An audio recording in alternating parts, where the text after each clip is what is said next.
We're back again. Another episode of Grappling Dad's podcast. I guess Kip is here. Again. He can talk. I mean, I'm so proud of you. You brought me up first again. Andrew. We have a guest. He's more important. Tiz. Say hi, Steve. Hi. Hey, he's a Croyler Gracie purple belt. Correct. And been doing it a really long time. Yeah. Really long time. Really long. He should be a black belt. And he's also one of the creators of our theme song. Yep. He is the best part of the show. He bribed his way on here. Exactly. The beginning and the end. Yeah. It's like, come on, guys. Let me be on. I really want to be on. Here's some music. You will be world famous after today. Hey. You are so proud of that shit. I am. aren't I'm you? not going to lie. It's cool. Hey. What was it? Kazakhstan? That was awesome. Got something from Kazakhstan. Borat? Yeah. That was pretty great. Go I Borat. was like, is that a place? Oh, evidently. They have a flag. So yeah, this is take 2 of this. The first 10 minutes are gone, so we're gonna have to recapture the magic a little bit. Yeah, we're gonna have to bring it back around. Pure gold. It was gold. Steve was talking. It was like ribbons of wonderfulness coming out of his mouth. Now I'm gonna clam up and say dumb shit for the rest of the time. Yeah. All right, perfect. Little That's cherubs. more like this show. Yeah. So- Well, I'm sure Croyler, if he didn't, he should have warned you about me. I'm the guy that, in the middle of class will say something really fucked up. God, can we do that over again? No, Let's start over. No editing. We're not doing it again. Yeah. This is the 3rd time. Yep. No, I'm the guy that'll say something like, and it'll pull the needle off the record. Oh, yeah. Yeah. Who said that? Oh, that's Steve. Yep. Nice. Who's uncomfortable? Everyone but Steve. Yeah. Perfect. I'm fine. Yeah, I'm good. I don't see why you guys have a problem. No, we're good. That's my job. So I'm going to ask you all the same questions again. All right. I'll see if I can give the same answers. Right. Now make them different. It'll be more fun that way. Like, wait, what? Son of a bitch. Is that the same story I told before? Because I made it up. So it's really hard. I'll sit here and act surprised on all the answers. Wow. Hey, you did Taekwondo before? Shocker. Wow. Can I guess? So did I. You did a type of karate at some point? Karate. Yeah. It's amazing. I know these things. It's like we read your bio, Yeah. or you talked about it already Or maybe. Yeah. in Bizarro Land. Or you followed my BJJ journey. He does. Yeah, and you yeah. You're the only person I'd let say journey around me Yeah. without cringing. Well, the funny thing is, when I first got a hold of you guys, and I was like, "Oh, hey, check out my page," and then the very next podcast, you're talking shit about. I'm like, God, I don't really know these guys. They're talking shit about me. But it's cool. It's cool. You know? It's fine. That's what we do. We're not nice people. Yeah, I'm a fan of the story how you became a fan of the show as you're coming in on the day that we tried to make it down to your school. Right. That's comedy gold right there. Yeah. Jeez, oh Pete. What, the hitting of the deer or his story? Both. Okay, it works. Yeah. Go Do you want me to tell that story? Yes, I do. Yes, Oh, I do. I would He assume set so. me up, and Yeah, he did. Yeah, I struck out. Set, No, go. that just wasn't a good setup. He almost told the whole story. Yeah. No, so on like I said, my private classes are early Saturday morning. I think it was supposed to be like right after you guys were there, but I walked in and Croyler's listening to something, and I walk past, and, hey man, what's up? And go get changed, come out, and he's still listening, and he's giggling, and I'm like, what the fuck are you listening to? And he proceeds to explain you guys to me, and so after class I looked it up, and I was like, holy shit, those guys. That was today. You guys wrecked your fucking car. Yep, Yes, we that was did. us. They were supposed to be here. Yes, we were actually supposed to be there and totaled Paul's car. Yeah. Croyler came up today, and I was thanking him for the fact that I own a minivan now. Oh So, my god. Yeah, that's that happened. Yeah, don't let him bullshit you. He was so excited about that fucking grocery getter. Dude, Yeah. I'm telling you, like, as far as... Oh, God, not another person that's going to say No. minivans. Fuck! So, for being a musician, minivans are fucking badass. So, I don't own one. I probably never will, but I've got a Subaru Outback, which is basically It's a minivan. No, it's not. It is. No, it's not. It's a grocery Do you have a getter. sliding door on that thing? Oh, wait, you I don't? w- Not a minivan. I would have upgraded to that option if that was available. Excuse me, can I get a Forester minivan? Yeah, Kip's right. I like to talk shit, but the minivan is awesome. It is, dude. really They like fucking... it. Actually, the minivan is kind of tits, but They still screw put minivans. everything in there. Yeah. Dude, seriously, Plus his you car can can have- drive itself. Well, plus, I mean, if you need to have sex, what better place? No, exactly. Just roll out the bed in the back. Yeah. You know, stow go seating, which I don't have because I have a Honda, but whatever. Yeah. Honda? Honda, yeah. A Honda? Honda. It's a new car. It's made for sex with married people. Yeah. Oh, I yeah. guess. I'm Weird. just saying. Got to have a new. In a pinch, it works. In a pinch, you got somewhere. I'm Right. married, so I don't have to worry about that. But I'm just, It's forward thinking. It is. It is. It's good for. You're looking out for others. I That's what am. you're doing, Steve. If you have a Tinder lifestyle, it's awesome. It is. You don't even. Oh, what? Tinder? Oh, I thought you said tender. I'm like, what? Where the hell are you No. going? I mean, either way. So once again, how did you get into BJJ? How did I get in BJJ? Well, as we had talked about before, I had much like Paul, had done several different types of martial arts over the years, and what did I do? No, him. Okay, He always has to make one little noise that only I can hear. gotcha. Drives me nuts. But yeah, so kind of realized their shortcomings, and ended up working with a guy that knew Luis, Croyler's dad, and Man, it's hard to retell a story. I'm sorry. You can tell because he's like, yeah, I'm I'm like, trying shit, to tell man. this story. These assholes just heard. Yeah, Okay, so you guys already know this, right? why am I telling this again? Oh, because you're completely unprofessional. Yeah, but nobody else knows God. it. And I was told, "Don't fuck up." Yeah, you're the guy who told Yeah, him that not to was our fuck up. coaching. And What's- I fucked up. Well, it's funny because the person that caught the fuck up was Steve. He's like, hey, Well, he I'm- knows the audio. Yeah, I'm looking at your screen up there, and I'm not coming through at Well, all. that's what we do with guests is we don't give them an actual mic. It's just we really just want to talk to each other. We talk to each other while you're over there in the corner acting like a dickhead. You think you're on? Yeah, you think you're Don't on. listen. He tells all his friends to listen to the show. He's like, dude, you're not on the show. Dude, why, I think I heard myself once. When I You're got full loud. of shit. Like, oh, God damn it. I swear to God, guys, I was on the show. No, Really, I was. But yeah, so you met up with Croyler when he was in high school. Yes. And hey, was he a black belt when you met him? No, he was Really? actually a blue belt. I was going to say he was a blue belt. Even I knew that one. Well, the I thing knew of it something. is, I was proud of myself. I don't know and you guys, because you guys have children, and I don't know how the belts work as far as, but I think below 16, You can't. Right. Correct. So, and I think, like I had said before, I sorry, keep referring back to shit. I think Croyler was right around 16 when I started. So Yeah, so he was a, if I remember correctly, he said he was pretty new to being a blue belt when he met Steve. Nice. And it's like similar, like time frame wise, just because he had just turned 16. But yeah, I mean, That was still in his stage of trying to beat the shit out of people, or after? he didn't beat the shit out of me. Well, I mean, he owned me as far as like rolling, but he wasn't beating the shit out of me at That's that point. No, like Yeah. he used to. You remember the story you told that he would just run through like a whole class of people, just getting ugly submissions, and he wasn't even proud of it. So I was probably after that. Well, and for what it's worth, at the time, like I had paid for like the 10 introductory classes, whatever, with the third degree black belt in BJJ, which blew my fucking mind that there was anybody even in the area that did Right. that. So Yeah, I jumped yeah. at the chance to do it, thinking that I would just do the 10 classes and I'd be Be good to go. golden. No, You'd be everything wrecking I need people to everywhere. know. Yeah, and you come to realize that this is you have to do a lot of repetitive, to get it down. You're not gonna. Yeah, it's not Be- a one time and Bro, I got yeah. it thing. Bro, I watch a YouTube video one time, got it. Yeah, we've That's gone over this, dude. We are fucking pros when we watch Yeah. that shit. I can't apply a damn thing of it, but No. anyways, whatever. But when I initially started, I was just doing private classes because I lived, as I do now, 35, 40 minutes from the school, so I wasn't coming back for the night group classes. Right. I would go in right as I got off work and do a private with either Luis or Croyler.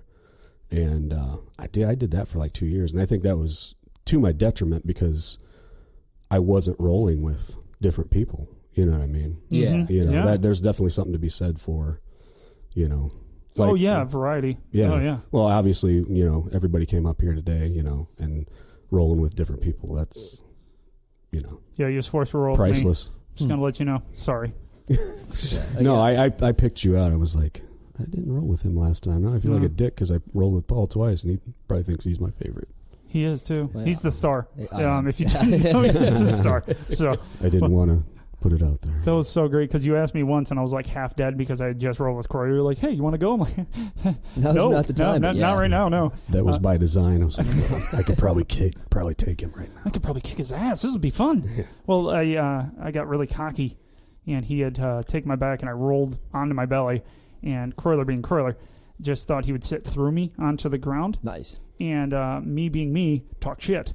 And looked at the clock and said, 5, 4, 3, and he just kept making himself heavier. Yeah. And I'm like, 2, 1, get off me. It's the thing, and he's like, I was punishing you. I'm like, oh yeah, I'm aware. I deserved it. It was funny. Pretty sure it's on tape. I'm an idiot because now my back hurts. No, yeah. But anyways. Nicely done. Yes. But yeah, you're right. Rolling with multiple different people and seeing how they do things gotta help your game get better quicker. Oh, absolutely. Think. Yeah. I mean, yeah, like you said, private classes are awesome, but you really have to just roll with different people with different games, and that helps a lot. Yeah. Privates are great for concepts. I just can't believe that you said that there's shortcomings in other martial arts. It's astonishing, isn't it? I can't believe it. No, and like just as a how dare caveat, I have a lot of friends that still do other martial arts, and it's like you guys were talking about. I was listening to the newest episode on the way up, and it's like it's all according to what you're doing it for, Right. Mm-hmm. Yep. I obviously got into it because I was a $140 and 5'0" and got fucked with a lot. So, I went through however many different martial arts, and then I was like, oh, BJJ, that shit actually, because getting into a scuffle here or there, and then you're like, fuck, that didn't work. That karate part didn't work. Yeah, I hit him, and he just looked at me. Yeah. He's supposed to be dead. That was death touch, dim mock, if you will. Nothing happened. Yeah, exactly. Shocker, really. I know, it's amazing. I can't believe it didn't work. That's kind of my thing. Yeah, I'd just get my ass kicked, regardless of all the the black belt that I held. And that's bullshit. I think you are the first black belt in history to have this face pressed up against the wall and have balls bounced off. No, of it. literally, I had a black belt. Was impressive. I had a black belt in karate, taekwondo, and had a Which guy, one is it? Karate or taekwondo? I've done both, but I have a black belt in taekwondo. I've taken karate. Yeah. So, yeah, just had my clarification. I want to know which one doesn't work. Yeah, which one worked horribly for you? Black belt and push hands. Exactly. That didn't work out for Tai me Chi as bitch well hands. as I So thought. did that go well today, by the way? Your Tai Chi push hands with Croyler? My back doesn't hurt as much as yours, so I'm going to count it as a win. That's probably true. Yeah, there we go. We'll go with that. He weighs about 800 pounds. Yeah. He doesn't, but it seems that way. Anyways, go. anyway. Taekwondo, sucking balls off face. Anyway, so yeah, I went from the typical martial arts that you hear of to that doesn't work, so I'm going to get really, really big, wear a bucket hat, and flex in the mountains. Awesome. That worked a little better. that actually at least you look better. intimidating at a certain point. That kind of staves off a lot of fights. Dude, it really does. It really does. does. So if you don't want to learn how to fight, just get huge. That's going to take care of just lift stuff. It's going to take care of a lot of problems. But when I was huge and I was a black belt, I'm like, oh, this will work now. So my first experience at a Brazilian jiu-jitsu class was it was disheartening. So how was your experience the first time you started rolling people? That's a good question, Paul. Well, like I said, I did the private classes for about 2 years, so it was basically just me and Croyler. And Croyler, like we were talking earlier about how he's real good at rolling down to your level. So he wasn't annihilating me at that point as much as he does now. But it's because you can take it now. Yeah. It's like the coal turned into a diamond. I know which way to wiggle now. It's great. Yeah. By the pressure from his knee? Is that what you're... Yeah. Going through my spine from the front. Good Lord. Even when he's just doing it for funsies, like, I could do this and it would really hurt. I'm like, no, that really hurt. Yeah. Yeah, and that's the scary part. Like, I was thinking, making my notes coming up, like, you guys talk about Croyler, how he rolls down to your level as far as... matching with you. Like, how fucking scary would it be to roll with that motherfucker and he's going full tilt? Full tilt. I don't even want to find out. I don't even want to know, dude. Yeah. Seriously. No, he was playing with me and Kip today. Just playing. Yeah. Wasn't really as he does down, with everybody. Yeah, but just letting us know. Here's what I could do if I really wanted to. Oh, yeah. He'll grab something and you're just like, where'd that come from? He's like, yeah that would have killed you. Yeah. And on to the next. Yeah. Exactly. But he doesn't make you feel like shit, though, at all. Except for when he keeps grabbing my face. Like, he pushes my face like I'm a dumb child trying to reach him. Face. He's like, "Durr face, palm face." I'm like, I just kept swearing at him every time he did. I'm like, "Fucker, asshole, stop it!" knock it off. When you started rolling with the class, when you started taking the classes, and clearly there's going to be people that aren't going to take it easy on you. What was that like? The first time you had to experience that shit? Yeah, that was pretty fucking eye-opening, honestly. I say fuck a lot, and I hope that's okay. Don't worry. The show is... It's got an explicit It's very family-friendly. Awesome. Ask Chad. He tried to play it for his children in the van. Didn't end well. Dad, we didn't know you talked like that. Yeah. Side note: the first episode we talked about like the Easter Bunny being fake on the show, and that's like the first one Chad listened to with his kids in the car. And he had to quick turn it off, and they're like, "What did he say?" Nothing. Nothing. He was joking. Totally. No, but you're good. Go ahead. No, it was pretty eye-opening because, like I said, I had basically Croyler kind of taken it easy on me. For what that's worth, and to roll with guys that obviously look at you as, oh, he's got his blue belt, which at that time, like we were talking about the curriculum before, so there was basically, this was in the last 10 minutes. Right. Yeah. You guys don't know what we're talking about. You should have. So there's when you first started out, before you could even roll, there was 36 self-defense classes basically before you even rolled. Mm-hmm. So. And wasn't each one kind of focused around a certain self-defense, either a position or, right? Yeah. Okay. Which is all this stuff that, you need to know for your blue belt test and whatnot. So I was, being that I did that in private classes, I got my blue belt in like 6 months. Nice. But. Well, yeah, because that's the basis of that blue belt is the self-defense portion. But then I couldn't roll for shit. But, which is probably why it took me another 10 years to get my purple belt. Hey, Paul, it's you. That's gonna be that's my shit. That and like changing jobs and whatnot, not be able to keep a consistent training schedule. Isn't life some bullshit? It gets some dude, fun. totally. Yeah. That's why you make a podcast and try to make money doing it. Yeah. So you can do jiu-jitsu more. Trying to get that Joe Rogan money. Yeah. Hell, I'll take a portion. Yeah, right. Can I just get a 16? Any of it, I'm good. Yeah. A share. Hey, we're going to be famous-ish. Yeah, like I said, we're already world famous. Yeah. We are. Again, yeah. We have a good amount of followers. Yeah, Thanks, like everyone. Hey, good looking out. Oh, yeah. Thanks, Steve. Yeah, Steve listens. Yeah, I totally do. So you put it, they say, what was the book I just read? The Alchemist. Yeah. Ooh. You put it out in the universe, and the universe conspires to help you achieve it. Not to be Mr. Positive. Right. Mr. Positive. That's never Do you worked believe out for that's me. Steve's new name in my head? Yeah. So, Mr. Positive coming on the show again. Can't wait. Yeah. That's probably the nicest name I've given someone. So you had a blue belt before you started rolling with that had to the be class. Interesting. Yeah. At actually. 6 months in. Yeah. Ooh, that had to be really rough. And then, like we were talking about before we even started recording, like the target. You roll. Oh, yeah, when you have that higher belt, you got a target for sure. Yeah, absolutely. So that was something to have to endure for sure. Well, it's interesting. It's interesting what comes with the blue belt because you get two things. You get the 4-stripe white belts wanting to murder you because you're like, look, see, I'm a blue belt too. Absolutely. But then you also have the newer guys that are going to not really take it easy, but be respectful and not roll with you like an asshole. Yeah, like I wouldn't know what that is. With like a typical white belt, like an average white belt like it, or just a white belt. I'm like just it. a white belt, dickhead. That's right. But yeah, it's interesting how I'll watch somebody roll with Kip, who's a couple stripe white belt. Well, our whole time together, you've been a white belt, so people will come at him like I don't want to say like a crazy person, but just get after it. Then they'll way more aggressive. Yeah. Then they'll roll with me. They just don't do the same thing. They just kind of like. Okay. On that note, I rolled with both of you today. How was? I try to be a certain way, so. Is it tender? and loving, caring? Because that's where I was at. Yeah. It's basically a hugging contest. Right. You win. I felt very warm and welcome. Yeah, you won every one of those hugging contests with me. It was great.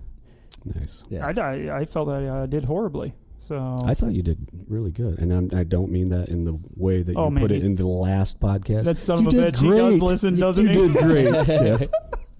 Well, you did, dude. There was a couple things, and like I said, I'm trying to adopt the Croyler philosophy. Not that you're that much below me as far as in belts, but like we were talking about before.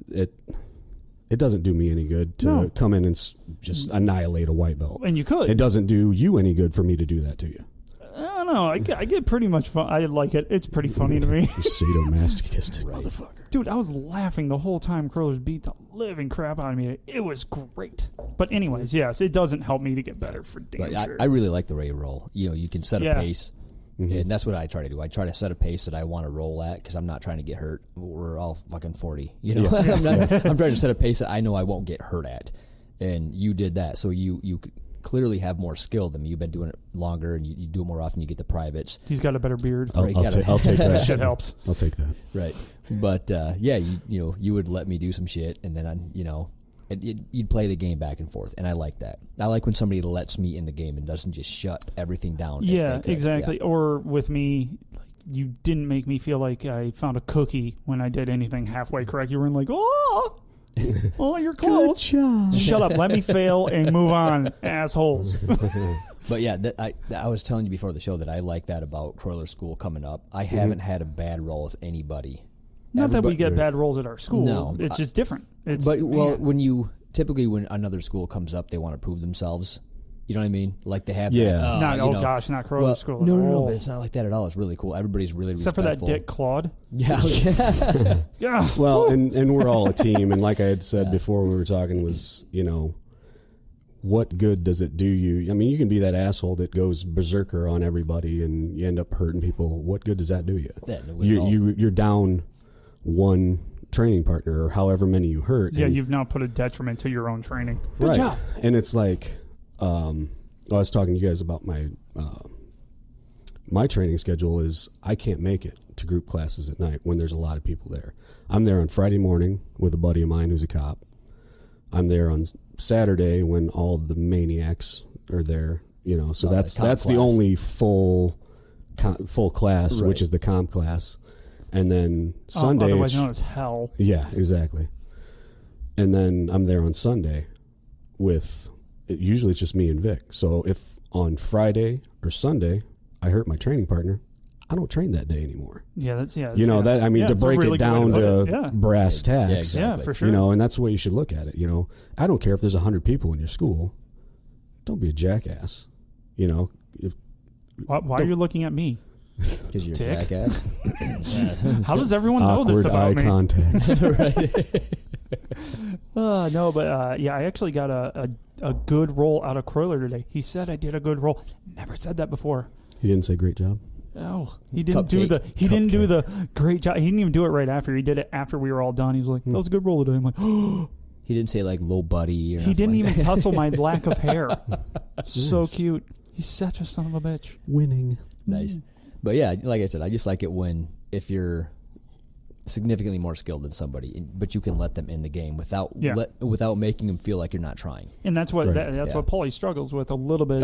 He'll go past below their level, and then they get bored, and then it just turns into a hug fest. Yep. Yeah, I'm actually actively working on trying to roll just above a level or add a level or even just below a level, like around somebody else's level that's lower than me. I'm kind of struggling with that as far as maybe aggressiveness, and me and Kip had a side today after he had an incident. We won't bring it up. Yeah, it happens. Whatever. And I've had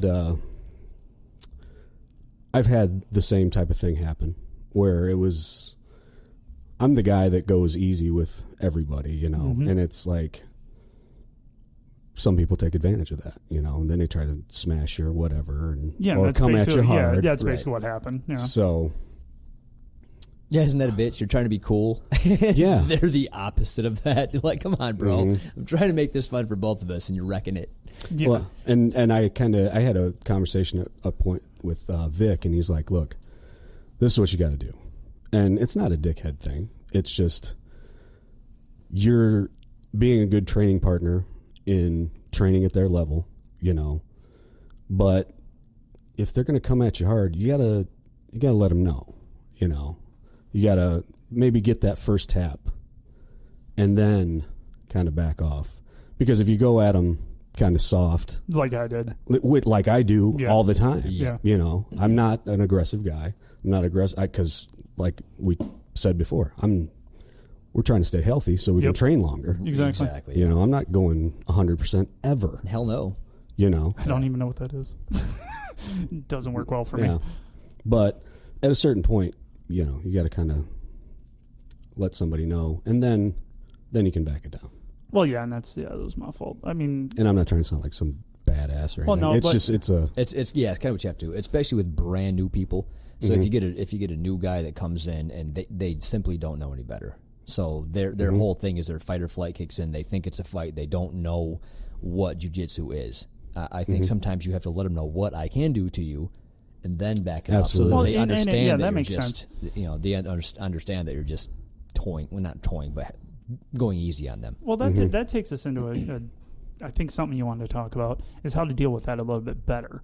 And I think that's good because I don't know. Because what happens to me has happened before, where I'm just being really nice, and all of a sudden the newer guy just feels like, oh, I can crush this guy. No, and now I'm getting punched in the face by accident. Well, I think you have to kind of gauge it, because there'll be guys that'll be cool. Yeah. That'll realize what you're doing for them, and totally take advantage of that. And then there'll be guys that'll be like, holy shit, I'm kicking this guy's ass. Yeah, and then do something stupid. Well, you got to kind of gauge that. I'm not saying come out of the gate and just stomp a mud hole in somebody's ass. But if they're, you know, you're going to get what you give. Yeah. Basically. Yeah. And it's, I struggle with that because I started out really aggressive. I think Paul would say that. I was an aggressive idiot. Yeah, you were trying to get after it like everybody else. Everybody does it. It's who's going to, how fast you stop doing that. Right.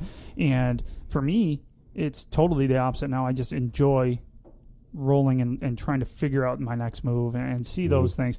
But man, when I get with people that are really new, I almost always get punched in the face. I don't know if it's my ugly face and they just want to take it out, or you have it coming. I mean, I get it when Croyler wants to kill me. I was like, I shouldn't. You know, it's funny because we're like that face is ugly. I should make it worse. We're anti-bully on this show, but I think every man has that thing where if they think they can bully you, you got to like actively try not to. And Kip has that face where he makes you want to bully him, so you have to actively try not to be that kind of a person. You may be kidding, but I think that may be true. There's a hidden insult in there somewhere. Somewhere is backhanded, maybe. And my mouth doesn't help anything though. No. Too much tomfuckery going on. Yeah. I mean, I do the same thing. I try to, when I start out the roll, I go real easy, real light, real just kind of like, you can tell I'm fucking around. If you start to take advantage of that, like you were saying, then I'm like, fuck, I guess I got to ramp it up and show what I can do, but I just don't like to have to do that. It sucks, and like I said, it's an asshole thing for me to even say it, but it's something that has to happen. And like I said, I've had problems as far as being not aggressive enough, and I had the conversation with Vic, and Vic was like, "Dude, I mean, that guy's got a fucking target on his back. He's almost a black belt." Yeah, real quick, who's Vic? I know who Vic is. No one else does. You know, I think Victor is technologically stunted, so he may never even hear this. But Vic is the coolest motherfucker at our gym as far as his knowledge. If you're getting ready for a test, that dude has come all the way out to my house, and he doesn't live close to me, to help me get ready for tests. Ooh. And, I mean, his knowledge is unbelievable. He should have been a black belt a year ago. Nice. Croyler even says that. Yeah, Croyler says Croyler's getting about done with him. Well, the funny thing was... That's just my guess. The last time we were up here, he drove, and we went to that Manelli's, and they've got quite the selection of the dark beer, which I'm quite a fan. The stouts. And I had too many. And Vic, I berated him on the way home. I said, look, dude, and I didn't mean to. But I had too many. But I was giving him some truth. Believe that. I said, look, dude, you know, the only person that doesn't think you're a black belt is you. Which is sad, dude. He is. Dude, he's crazy. Yeah. Dude, he's so crazy. Good. So good. Unreal. His knowledge is, I mean, and he shares it so well. Oh, dude. Oh, my gosh. He's an instructor. Oh, for sure. For sure. He was with Mel and my wife. He kept kind of like gravitating back towards them. They're both white belts, but they wanted to work together because my wife's injured. He's sitting there walking through step by step. Mel would catch on the first try. Mel never catches it on the first try. With him showing her, got it. Yeah. I'm like, wow, that's crazy. Like, literally, if you know those things, like, he just breaks it down so easily. Yeah, I think I remember talking about a podcast earlier about Vic. Oh, yeah. Or the first time he came up and we're rolling, I had it in my head that I'm doing really good against a brown belt. And then I watched him roll. Chad and I went, oh, I get it. He wasn't trying. Super nice to me. But to our point before, he can make it feel like he was trying. He can make me feel like it was a good roll. It wasn't like I couldn't tell. Well, and he came up under Croyler, so he does. I mean, he adopts. He's a mini Croyler. The philosophy of kind of he's rolling down to your level. Yeah, and he can. Yeah, he's a cool cat, real cool cat. Yeah, I like that. Except for that clog guy. I Yeah. don't like that clog guy. Why were you talking about Vic now? I don't even know. But I don't even know Claude. It's just fun for me to pick out someone. Yeah, we got on a tangent somehow. That happens on the show. Yeah, we do that, dude. We tangent constantly. I had you, we were talking about your experiences with new people and what Vic had told you. Oh, and right. I realized absolutely nobody knew who Vic was. Yeah, so Vic and Jonas will be the next Croyler Gracie. Jesus Christ, I can't talk today. Wow. Yeah, it's overrated. You're just on a podcast. We have been drinking whiskey, so there's that. Whiskey. He'll be the next black belt under Croyler. I think he should already be one, and so does Croyler. I actually don't know. Does Croyler have any other black belts, or would that be his first? He has Jeff Howe. I was going to say which Dr. Howe. I don't know if actually Croyler. Is that his? No, Croyler and Jeff got their black belts together, so they would be under Luis. If I'm not mistaken, I won't. No, I think that's right. I think that, because that's how they were training together to get ready for it. Yep, okay. I think that's right. Yep. Dr. Howe. I had another point about Vic. Indianapolis, right? That's where his gym is, right? No, that's his brother, Chris That's his Howe. brother. That's Chris Howe's gym. Yep. Yep. Which Chris Howe actually works the railroad with me, does the same thing, but Really? I never see him. You're a railroader. Yeah. How was that job? I mean, side tangent. And this is a jiu-jitsu podcast, but it's something Well, fun job. but I like trains. But who doesn't like trains, bro? Right. Well, and I mean, to relate it to jiu-jitsu, I had, when I first started, I had to go down to McDonough, Georgia, which is just south of Atlanta, and I found a gym down there. It was an Alliance affiliate. It's Philip Smith, BJJ, real nice guy. I shot it to Croyler, and he said, "Yeah, the place looks legit, Go have fun, Which the ultimate point being that I travel a lot for work, and I get to check out a lot of different places. But this place, initially, I basically lived in Georgia in 2012 for 2-3 months. Oh, no kidding. So I got to train. I got to know those guys in that gym quite a bit, and Awesome. It was a great experience. I mean, you could either find something constructive or you could drink every night. So I chose not to drink, only on the weekends. So Couldn't back off completely. But I had so I got to train there in Georgia. We were in Toledo, Ohio for a while, and there's Deon Thompson, BJJ, and I ran that one by Croyler, and Croyler actually knew Deon personally. Deon's a great guy, has a great bunch of guys at his school.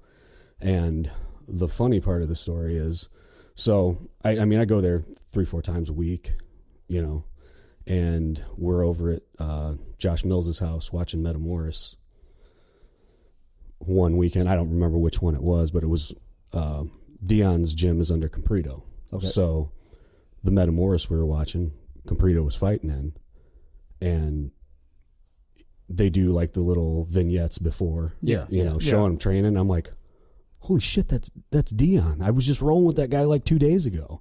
So he was Compredo's like, that's awesome. That's like cool. he was his training partner for Metamoris, and like everybody's looking at me like I'm full of shit. I'm like, no, really, dude, that is. I swear to God. I'm not lying. This guy's full of shit.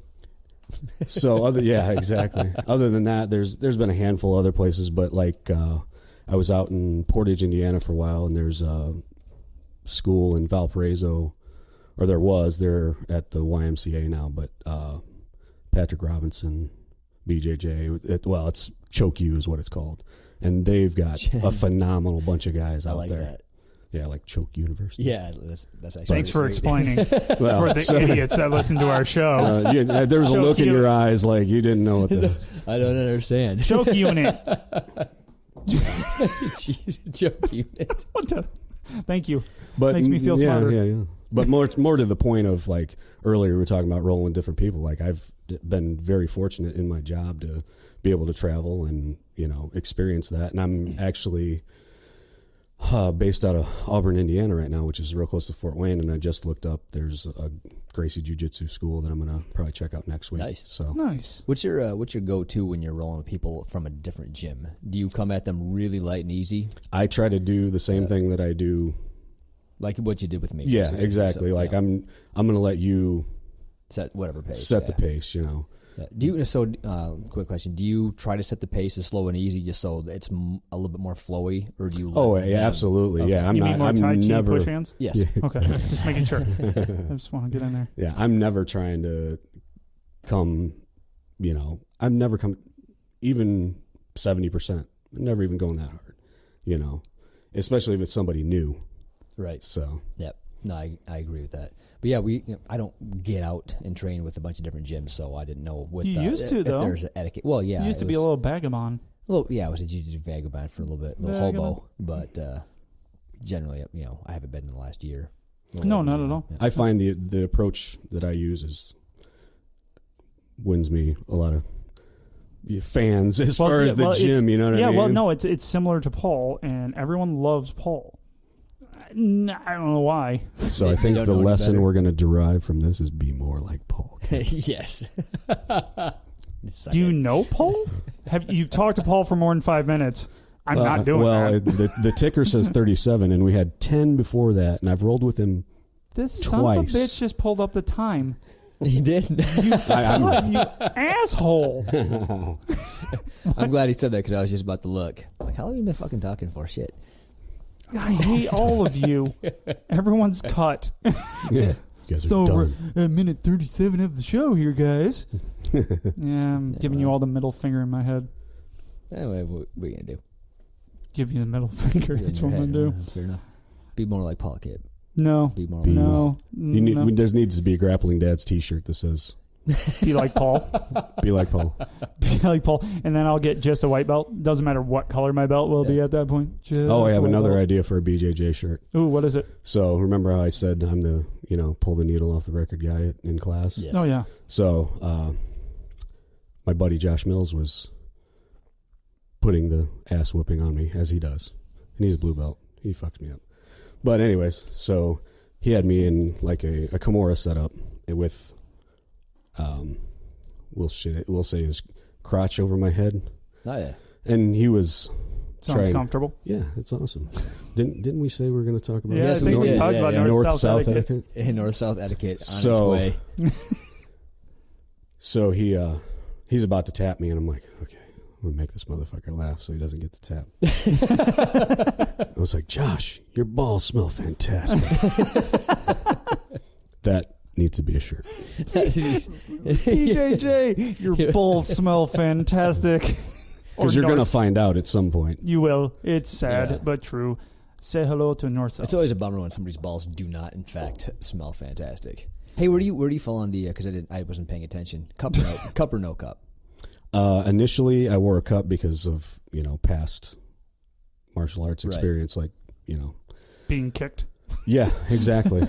But I found like going to people's back where that's just like grinding into their spine, like that's not good etiquette, See, So yeah, I stopped. asshole. See, I stopped. I'm looking at you, Paul. That's why I wear a cup. Paul's I actually tap sell, people with so that if they're damn thing. buddy, not if they're like brand new, I could don't. tell. I'm just But, saying. yeah. I knew why you were asking. Yeah. I will actually tap out new people that I know that I have a good relationship with from Mount by driving my cup into their, Solar plexus. solar plug. Yeah, it's a good move. No, it's not. It's a good move. No, it's an asshole move. It's super creepy. It's effective, and I can laugh afterwards. yes, like but doing the grapevine with your legs and then pushing. Exactly. Yeah, that move it. sucks anyways. It doesn't need any help. yeah, It what won't. an asshole. But with the added help, oh my god, the look on the face. Yeah. It's epic. It makes me smile on the inside and on the outside. You're such an ass. Yeah. Who does that? Like and then tells Paul. everyone. Be like Paul. Yeah, Paul does. Be like Paul. Be like Paul. Drop your cup into his sternum. Okay, front of the shirt, be like Paul. Back of the shirt, his balls smell fantastic. And money in the bank with that shirt. Yeah, that you can be charged $25 for that. $25 for that one. Yeah, I just I'll need a small licensing fee for. Okay. Yeah. Of all that we sell. Fair enough. So to be fair, I don't always do it, but I occasionally try not to like fuck people up with said cup because I realize it's a thing. So I try to not do that. But damn, man, like I've rolled without a cup a couple times. I don't get how y'all do that. I really don't. Why? I have no issue. Dude, I had issues. I had a bad experience. You know what I'm saying? I've had one where somebody was trying to do X guard and they weren't good at it, so they ended up kicking me right in the balls. So it may be a physiology thing. Like, do you have more potatoes than meat? You know what I'm saying? More Franks than beans. Really tiny dick, really big. Well, they're old, so right, they're hanging. Yeah. Oh, okay, get it. You gotta have to pull them in. There you go. So after about 35, you can start to how kids measure themselves on a door, and you just keep on measuring up with my balls. You can just kind of measure down on the door. Is that what was on the fridge upstairs? That's it. That's awesome. Could you not do that in the kitchen? Yeah, those are not for my kids. Why is it going down? I don't understand. Yeah.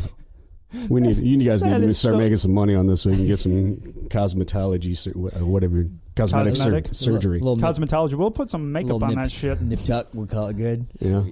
If Chad would just turn the heat down, you know what I'm saying? Oh my God, dude! Keep it at like 40, we'd be all set. Chad, I was sweating doing warm-ups. Dude, it was hot in there. Dude, there's a lot of people. I like when they opened the door and it was like fog machine. It literally was a fog machine coming in. Yeah. Like, that's just disgusting. I'm tasting everyone in this gym right now. You'd like that. Ooh. No, I do not. Normally, maybe. Yeah, fair enough. So I want to get on this. What is the north-south etiquette? That was just something funny to say. Well, is there? But there is, right? Oh, yeah, absolutely. So there's no etiquette whatsoever. It's just, drop sucks. your balls on somebody's face and you might get a tap out of that. Yeah, true. Do you do it on like a brand new white belt or just give them some time? Depends on if they're being a spaz jerk off or, Kip. Oh, sorry. Yeah. Sorry. I was So getting back, there was a pro tip moment. I wanted to steal that from you. Ooh, Nice. everyone's stealing your shit. I like it. Some bullshit, but go ahead. So go on. No, this was something we were talking about earlier. The one piece of advice that we were talking about, like if I could give any white belt that I have to give every white belt that I roll with, yes, that I have to do the timeout. Let's talk for a second. Right. So I'm obviously 40 plus, and a lot of these guys are, in their 20s, and it's berserker mode all the way. So if you're a new white belt, I'm not talking to you, Kip. 2 weeks. might as well. But if you're just a white belt, if you're a new white belt, pace yourself, because you're going to have this 40-year-old dude just eating your lunch, and because you're wearing yourself out. Not that I'm wearing you out, because it's 100 miles an hour from the jump. And we were talking about this earlier, where I've had okay, let's stop for a second. You are going to wear yourself out, and I'm going to be able to do whatever I want to you. Yeah, I don't even have to be good. And I don't have to. I can suck at this point. Thanks. I can be doing dumb shit to you at a certain point, but you're 20 years old and you're going to gas out because you don't know how to pace yourself. And that's something that comes with time as far as training. We all did it. Well, no, I was going to say, whenever we're talking about this, everybody fucking did it. Yeah. I kind of got, I don't want to say yelled at by Croyler, but I asked him, hey, what can I improve on? And he's like, when you're in a bad position, you don't do anything. I'm like, that's my go-to. I let you do stuff. Otherwise, I'm just working for nothing. But he's like, no, at least get yourself into a position where you can do stuff. Don't just lay there until I move. Like, work to get a position. So advance, I'm like, advance a little bit. Yeah, try to advance. So that made a lot of sense. So hopefully that'll help. Yeah, because Curler's so easy to advance. But yeah, the reason why I do that is I try to help out a lot of white belts. And Paul is poster child for adopt a white belt. But yeah, I get everybody should do it. Everybody should do it. Paul does it repeatedly. But what you want to do is show them how their gas tank is getting worn out so quick, and just lay there. I don't have to do anything. I can just get a defensive posture and lay there until you screw up. Yeah. Well, on white belts that's fine because it's kind of a lesson learned. But when you're doing that to somebody else, apparently we shouldn't do that. I just learned that today. Epiphany. Epiphany, or just got told you're a fuck up? Both. All right. Why can't be both, Kip? Yay. No. There's a picture, speaking of that real quick, there's a picture of me getting choked out the most awkward way I've ever been choked by Crawler today. I really hope my wife captured it. Nice. Because I literally, it didn't choke yet, but I let him keep going just to make sure the picture happened. I'm like, this is starting to hurt, but this probably looks fucking hilarious. She went directly to Walgreens. It'll be on the refrigerator when you get home. Oh, it better be. I love that. For posterity. Yes. Nice. So you learned martial arts because you were small and and all that kind of fun stuff. Have you ever needed BJJ outside of BJJ class? I have a wonderful story about. Story. Well, and here's the funny thing is, so like we had talked about before, like you do all these martial arts, whatever they are, and then you use them in context, and you're like, that didn't fucking work, right? Mm-hmm. Whatever. So 6 months in. No exaggeration whatsoever. My singer of the band I was in at the time was a huge douchebag. And he comes over to my house and an argument ensues. What it was about is inconsequential, but suffice it to say, I don't want to fight. That's why I know how to fight, which counterintuitive. Maybe seems ironic. Seems the opposite? Yeah, but I want to be an ass kicker. It is what it is. I don't, I get it. I don't want to fight. So, and this dude pushed me, got in my, not physically pushed me, but pushed me mentally for 25 plus minutes. And he was at my house. Like, we rehearsed at my house at the time. We're down in the basement, and this guy's just, I'm like, look, I kept saying, just take your shit and leave. We're done talking about this. So at a certain point, after 25 minutes, he does some square up posture and puts his finger in my face. I'm like, okay, that's it. And I did Bayana. Boom. You know what Bayana is, the takedown? It's like a double leg, and then you go to the side. Instead of going back like a wrestling move, it's to the side. Oh, okay, gotcha. So, thump, and spun him around and just grabbed him in a rear naked choke, but I wasn't choking him. I was just trying to get a hold, get control of him. Control it, right. Yeah. So, and the guy says to me, I said, calm down. And when I let you go, he's like, I can't calm down. How am I supposed to calm down? You're choking me. I'm like, dude, if I was choking you. Yeah, this isn't choking right. you, bro. If I was choking you, you'd be out. Let me show you for just a second. Just a second. You'll cough. And the dude was just this raving lunatic for, like I said, 25, 30 minutes. And I said, I'm going to let you up. You're going to get your shit and you're going to leave my house. And it was like magic. The dude, I let him go. I said, and if you don't, you're going to be right back down here where we're at right now. Oh, yeah. And he got up, grabbed his shit, didn't say another word, and left. And my wife's like, why do you have to do that when I'm not home? Nobody liked the dude. I like your wife. That's really funny. Nobody liked the dude, but yeah, that's where your dash cam would have came in handy. Yeah, exactly. So that was the aha moment. The, like you said, epiphany was like, holy shit, that just worked. And it worked fucking phenomenally. Nice. Well, so I went to class the next day and I told Luis. And Luis tells that story to this day. That's like, awesome. Seriously, he's like, 6 months, if I'm going to the bar, I'm going to the bar with Steve, I'm like, it ain't like that, dude. You got to realize, like, I am chill. I don't have a bad temper. But, I mean, this guy's fucking with me for 25 minutes before I did something. I don't know anybody that can go 25 minutes yelling at someone without something going on. Yeah, I'm pretty non-confrontational myself, which is weird considering how much shit I talk. It is, isn't it? I'm trying to be funny. God, people just can't take a joke. Can't take a joke. Yeah, well, whatever. It's not my problem. Segue into the bottle story. Ooh, bottle story. So you guys had the bottle story from the last. So I'm in the same band with this same dickhead, and nobody likes the dude. Like, carte blanche, like across the board. He can just sing. he could sing his ass off, which is the only reason he kept his job. Believe that. So we're playing a gig out at a bar, and this guy from another band who obviously didn't like our singer is like he's shit-faced, and he has a pitcher of beer, an entire pitcher that he's drinking out of. Nice. And he's Classy. like spitting, like doing the fountain thing at the singer. No. And I kind of caught it out of the corner of my eye, and I'm just like, we're having a good show, so I'm just kind of into it, and I just let it go, whatever.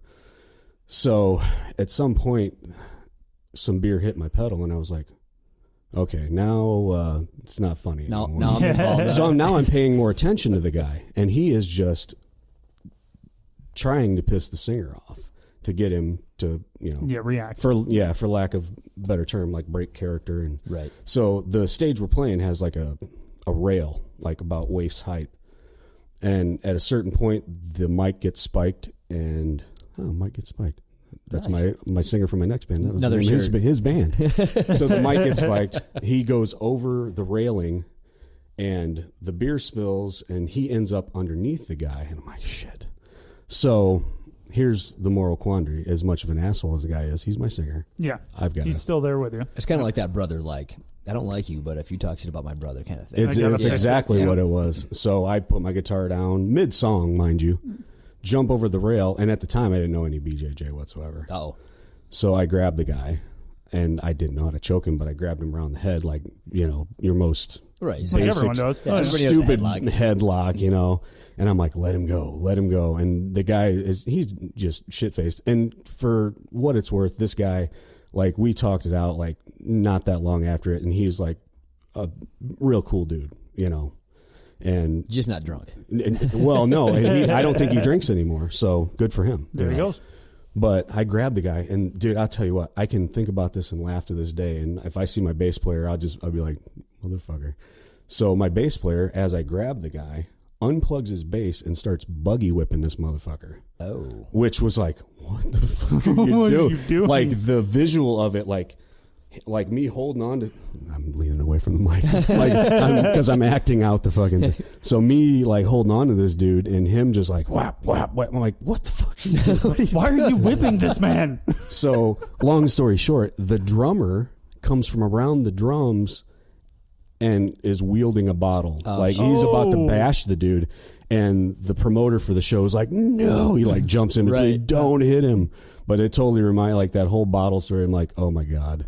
I got to tell that shit. Nice. But the non-BJJ Steve didn't know how to do a fucking choke, and I could have ended that shit quickly, but I didn't. But no, you had to get a guy buggy whipped.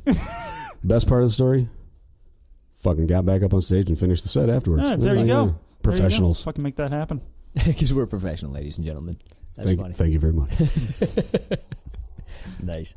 So you got a whole list of notes, or is there anything you wanted to cover before I go down my list of shit? Let's see here.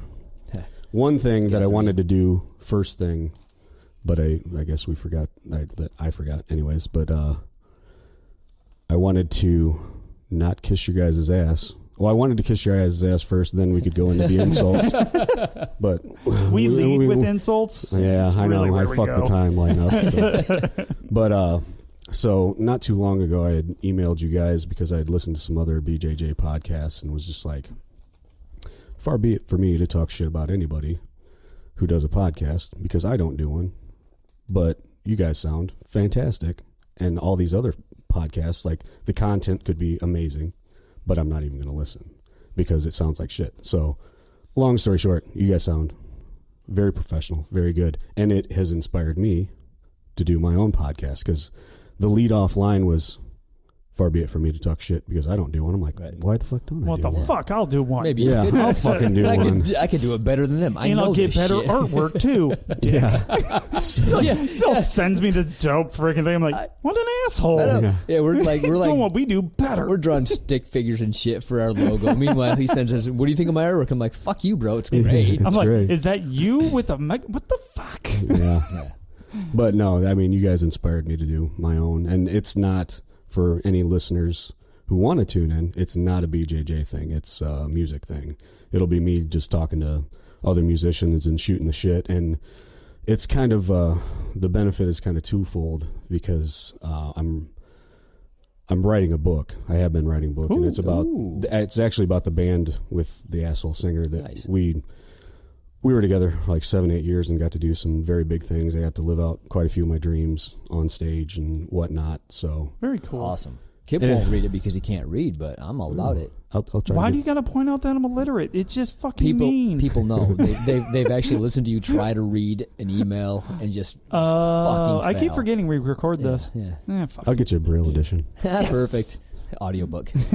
But no, like my anytime I talk to, I've got a buddy who's a professional writer who's going to be my editor, and it's like anytime I sit down with him and bullshit about music, I get more ideas as far as finishing the book. So that's like, the double benefit of doing that, But it's called Shit Musicians Say, and I don't have a episode out, but I was hoping to have one by now so we could promote it a little bit. But anyways, I didn't want to step on you guys' toes as far as doing a BJJ one because you guys are much better at it than I would be. I don't think so. Let me stop you right there, I think sir. a lot of people would be better than us.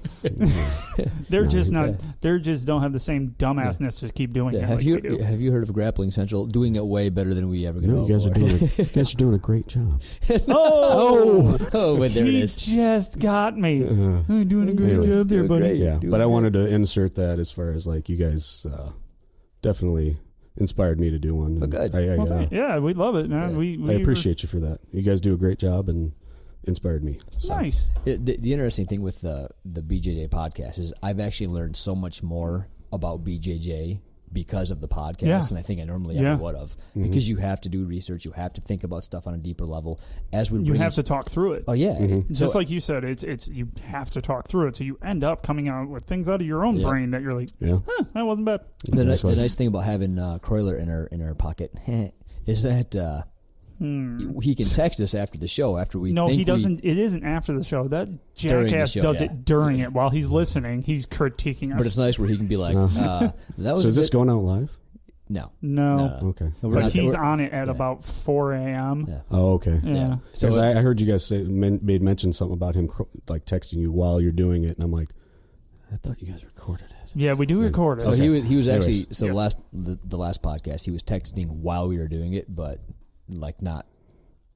Because, that was hilarious. Because the fucker forgot the he forgot a Croyler's corner, and he just kept texting. I'm like, dude, we're doing the show, and he's like, I'm just going to keep texting you. I'm like, I literally had nothing to talk about now. Like, I don't know what to do. You ruined my show, Croyler. Way to ruin it, and now you're ruining it again by making my phone buzz. But the nice thing is we can come up with a thought process and talk about it on the show, and then he can be like, hey, well, here's how I see it, or here's why I think that's right, or here's wrong. what a normal human being would think. Compare notes. If we were good at this, we'd actually go on the next show and be like, hey, here's where we fucked up. But no. We haven't done that yet. When I say something, done. That's like I ain't gonna learn shit. Editor's retraction. Right.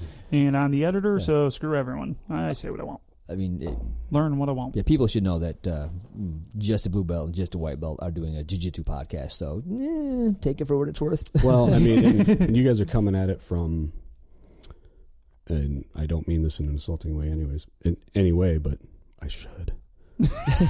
It comes from, like, a place of purity, because you guys haven't been doing it that long, Right. And that's that's a different perspective, and I think that's why you guys are successful at it. Well, thank you. That's what we thought when we started the show. Like, a lot of people do this. Have been doing it for years. You guys gotta fucking clean it. It gets brown off my nose. Yeah, get it off. No, I like it there. Fair enough. I can sleep. I'll try to refrain. Nice. Well, yeah, that's like Paul was just gonna say. That's why we started. Is there's 100 of them with black belts. Oh, look at these 3 black belts babbling about something that I don't understand at all. Exactly. Like, they're describing a move, which we've tried, which is fucking hilarious, mind you.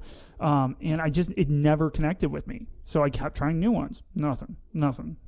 Well, it's more of a layman show. Yeah.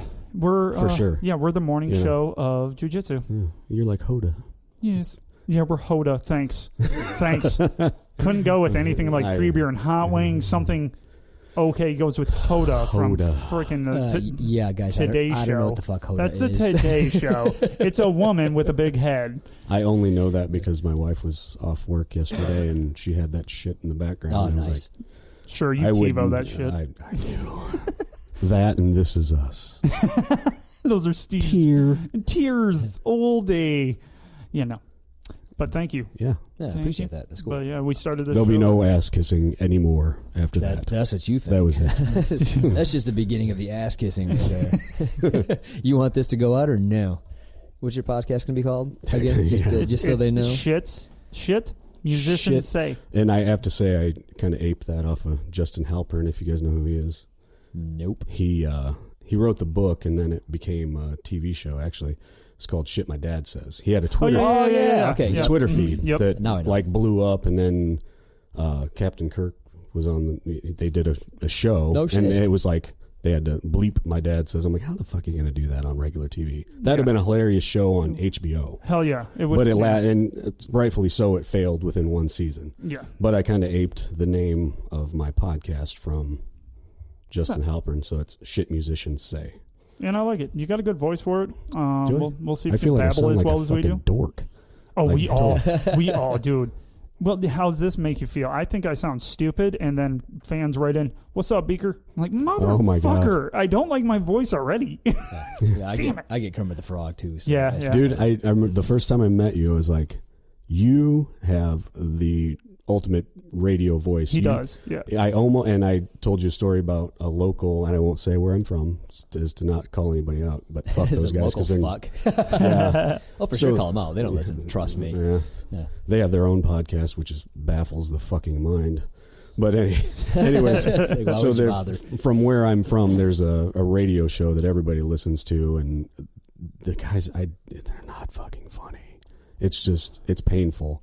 And I work like with a bunch of guys that if we're in that area, that's what they listen to. And I'm like, okay, there's 4 of us in the truck. I'm obviously outvoted. And it's just like, I want to put fucking... Just let me gouge my ears. Oh my God, it's horrible. Bullshit. But the first time I met Paul, I was telling him how he sounds just like one of the guys on that show. And I was like, it was all I could do. You had to fight through it. I had to fight through it, and I did, and I listened religiously, so I got through it. Thank God. It was, but you do have, like, as far as some jackass getting paid to be on the radio, you have the radio voice. Oh, sweet. Wow. Yeah, you do, and I sound like fucking Beaker. Thanks a lot for making me feel good about myself. Hey, if you don't have anything nice to say, you just don't. This fucking bromance that's going across the table here. Screw you guys. That was actually brown nosing right into fuck you. Yeah, right it into was. I had to balance it out. He patted you on the back and then, like, with the back of his hand, slapped me in the face as he took it back. Oh, sorry, I didn't see you. Oh, sorry, didn't see you there, jackass. Oh. I mean, I am the star. You are the star. I'm going to take my computer and go home. Yeah, fair enough. Hey, do your kids train? Kid? How many kids you got? I have That was really well played. Kids? I knew you had one 7? kid. I didn't know if you had multiple. I have a son, and he is in the Navy right now. Hey, go Navy. My brother's in the Navy. Yeah, I have to. And I used to drive. He lived with his mom. He would be with me on the weekends. One of those deals, you know. Mm-hmm. That old chestnut. And so I would wake his ass up and drag him to class with me. Nice. And I mean, he enjoyed it for what it's worth, but I mean, he didn't ever stick with it. Didn't get the bug. Yeah, didn't get the bug. Because I mean, joining the Navy, I'm like, dude. You know, obviously with the story I told on my job, I'm like, I'd be fucking finding any place to train with different people. Hell yeah. Because right now, so he was in Texas for a little while. Well, initially he was in boot camp in Chicago, and then he went to Texas, went back to Chicago. He's in Virginia now. He's going to go to Mississippi. Jesus. I mean, he's going to be everywhere. And I'm like, dude, if I would take advantage of that. No shit. Yeah, my brother was in the Navy for 7 years, and he was basically in Jacksonville, and then he'd go on a cruise for 6 months and then come back to Jacksonville. That was his shit. Now he actually works for NADEP as a civilian for the military. He was an aviation electrician, but now I think he's a boss of some sort. So I'm not sure what he does anymore. But yeah, actually, he travels the world still for his job. That's awesome. And he got to keep all of his seniority and stuff, which is cool. Yeah, I mean the whole traveling thing. We were in Dominican Republic when you fuckers made fun of my surf videos. But there's a school. Actually, I gave you props. That asshole over there made fun of you. Yeah. He was the one that was like, is that what you cold surfing, though? No. The dog did better than you, bro. That dog was badass, too. Yeah, it was. So, to be fair, and the funny part is like, well, it's not funny, but my wife was sick the first 2 days, and so she didn't see the shitstorm that was you beginning. The carnage that was me just eating shit, you know, ride after ride after ride. by Wednesday she was feeling better and she showed up with me, and my surf coach was like, oh, she's like your secret weapon, and from that on, but the first 2 days I was like, oh, what did I get myself into? Like that was something I've always wanted to do my entire life, and then like it's fucking harsh, dude. Dude, it looked fun as shit. Oh, dude, it's absolutely fun. Like that was why I'm going on the Mexico trip. Like, so me and my wife went to Dominican Republic, and there was a school down there that I didn't end up. We've been there twice. That was what I initially started to say. Didn't end up training down there, but next time I go back, I'm absolutely going to. But the Mexico trip, Andrew Desimone, I think I'm saying his last name right. The little fella? Yes. He's so much fun to roll with. Gumby. God, he's quick. So much fun. Gumby. Yeah. So we had went on this trip, and it was like, $2,500, whatever. And it was all inclusive, airfare, everything. And I got into the pricing of the Mexico trip, and it was going to be around $2,000 just for me to go. Jesus. And it was like, man, I can't really, see my way clear of that after what I just spent for two of us.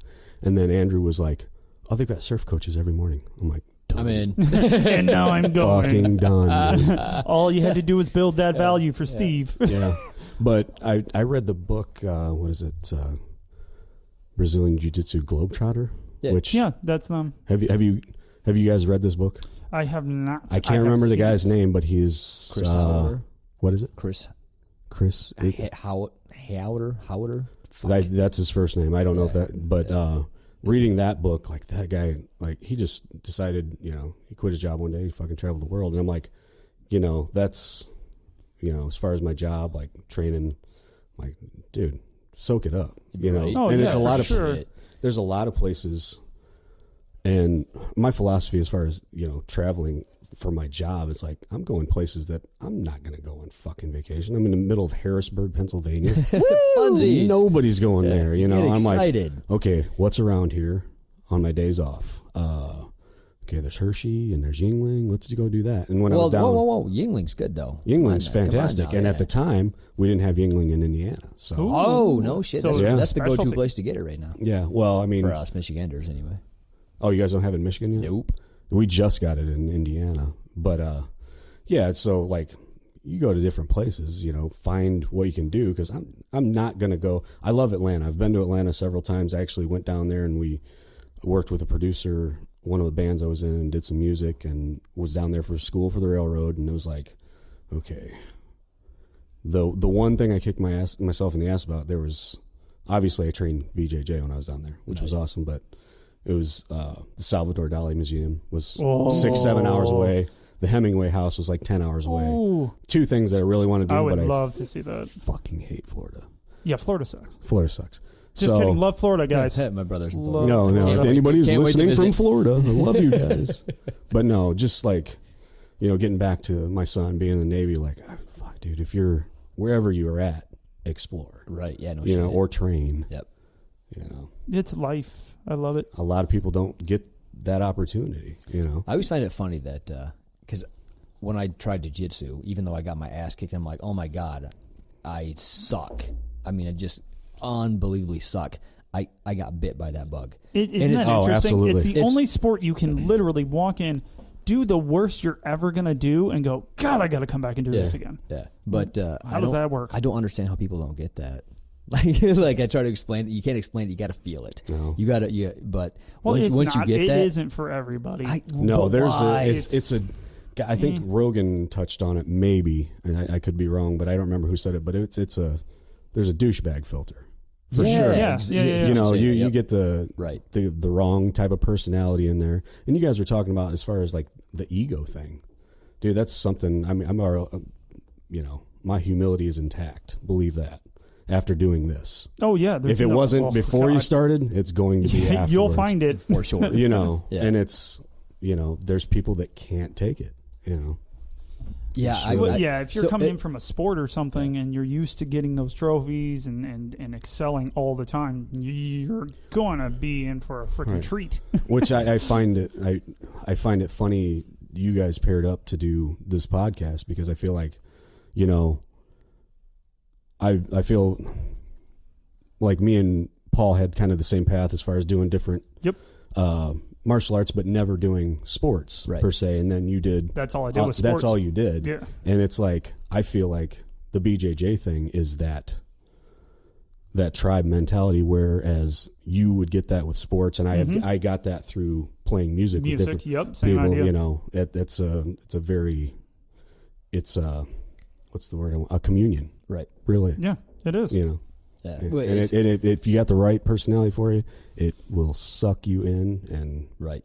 Interestingly, the Kip and I being from two different camps on life, right? I mean, we just see things so differently. It kind of makes the jiu-jitsu fun because he will feel one way on a subject, and I just don't get it, and I'll feel the opposite way. Totally opposite. But I think it makes a fun dynamic on how we see things, and then I'm learning his perspective. The odd couple. It is. It's and it's the rapport that everyone seems to talk about. Well, to your point about the ego thing, it's ironic that the people, well, ironic is probably not the right word, but you get it, that the people that I think need it the most can't take it. Can't take, absolutely, yeah. No, like that is the definition of irony. Well, irony, I think, is if you're trying to do something to help you and it actually hurts you. Okay. Bam. Bam. Can I throw shit at you? No, thank you. Okay. There's some dice right there. Yeah, no, that's what these are for. If he tangents too bad, I get to hit him with one. Well, I was that on a Kip dice? It is. It is. I was on board until I felt them, and I'm like, I don't want to get hit by that. Yeah, they're solid. It's pretty good. I thought they were I thought they were fuzzy. I'm like, fuck you, dude. Don't throw that shit. They're foam-ish. Not really. Kinda. Yeah. Well, don't piss me off. Don't piss me off. Nice. So as an old fuck yourself, do you? Me? Yes. Oh. Do you? Well, that was just rude as hell. Damn. What if he felt young? You freaking prick. He said that he was hurt worse than those dice would have. He's sitting there. He said he was doing done these nice stories, and then you're like, "Hey, old fuck." He said he was done brown nosing, so I figured it was safe. Yeah, it's definitely safe. You're among friends. Right. Do you do any like rehab shit, or like are you like fuck it? It just is what it is, dude. I think my style, if you want to call it that, like of rolling and letting others have their way with you. Hey, now you bought a court low there. I find that like that coupled with, obviously not doing the berserker thing keeps me fairly healthy. Like, I knock on wood, I haven't had very many injuries, and this leads into another funny story. Funny stories. We like stories. But must be a savage not getting injured. I'm like, how the fuck do you not get injured? I'm just broken as fuck. And I think one of the things that keeps me like pretty down to earth doing the rolling how I do is, the only thing that's brought me joy since I was 10 years old is playing music. If my fingers get fucked up, that's going to be... Oh, that's a problem for you. That's probably right. Yeah, that sucks. And as a caveat to that story, there was when I was probably 3 years in to the point where I was going to group classes, and I had a guy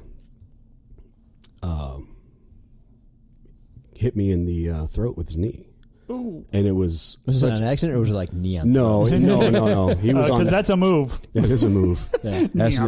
Ask when you guys come down if Dr. Howe's there. That is a fucking move. Oh, it's a move. Oh, it's yeah. just a dick move. That's my God, that's a I didn't say move. that. I have to roll with that guy. I will not say that. But you'd be like, dick move, huh? Yeah, here you go. But no, he was on the bottom, and it was just a thing where it was boom, like a real quick thing, and I didn't even think about it. And then next time I was at rehearsal, I couldn't do my backups. I'm not a lead singer by any fucking stretch of the imagination, but I'm a good utility backup. Right. And so I asked, actually the guy who does the knee on throat is my personal physician. So I asked him, I said, no shit. Wow. What the fuck is going on here? And he gave me some spray and didn't work. Well, I ended up going to ear, nose, throat, and they stuck the camera up your nose, down the throat, and they were like, and they videotaped it. They pulled the camera out, and they were like, look, your one vocal cord isn't vibrating. So I have a paralyzed vocal cord. No shit. And they're like, we can do a surgery where we tie them together, right, and that'll make it work again. And I'm like, well, the odds of this happening again is pretty high, so fuck it, I guess. Right. You know? Yeah. So I haven't, that stopped as far as the singing thing. So that kind of gives you a little pullback as far as if that's your livelihood, Interesting. But so can they make your voice deeper with ear, nose, throat surgery guy? I don't know. I do not sound like Because Beaker. Kip could probably use that. Just saying. That. I like sounding. Of course, like so could I. Like when you're listening to the show, you got a nice deep voice from Steve, and then there's like like a happy medium. We're gonna sound like two schoolgirls talking Right, in the exactly. background. Yeah, that's probably it's it. like Yeah. I almost died today. Well, actually, they had my eulogy today. That was freaking hilarious. So nice. So yeah. So essentially, Paul talks too much shit. So interestingly, I talk way too much shit to Croyler, and then Chad, our coach, says, "Dude, you're gonna fucking die when he comes up. You know that, right?" I'm like, "I'll be fine." Keep He's talking like, shit. Jesus Christ, dude! Like, you can't keep saying that kind of shit. Like, I fuck with him on Facebook and all that kind of fun stuff, and it's fun. And Chad, funny enough, typed up a eulogy With your picture. with my picture, and had like a little rose with a candle and a card, and it had it all set up in the door, and people that would come in didn't know the joke, like they weren't in on the joke. Rob was worried about you. Dude, a lot of people were. Rob was like, no, dude, actually, a few people were like, "Oh my god, are you fucking serious? I just talked to that guy." Like, is it bad? I didn't give a shit. You got it. I like read it. I'm like, yeah, whatever. Read the eulogy. Just Funny. go ahead and read it. So, What was I called in that? Your heterosexual life partner? Yeah. Was that Bobbin? Yeah, It was heterosexual in air quotes. Silent Bob. Yes, I think it was. Yeah. Nice. Oh, yes. So what else you got, homie? You got some notes there still. Well, the getting back to the injury thing, rehabs and whatnot. So, the funny story. Tested for my purple belt. I used my private class to go over stuff with Croyler. Oh, nice. So part of the purple belt test was you have to do arts to fall. I don't know how much you guys go over that, but I don't. the number 10 I don't. the number 10 arts to fall is a jump, and you have to jump in the air, like be off all off fours, the and then do a roll. Wait a minute. You have to jump off the ground. Like they usually put like 3 or 4 people like in turtle position. You have to go over them And then roll out and of then it. roll. Oh, so what I just heard was I'm never getting a purple belt. Yes. Check. Yes, accurate.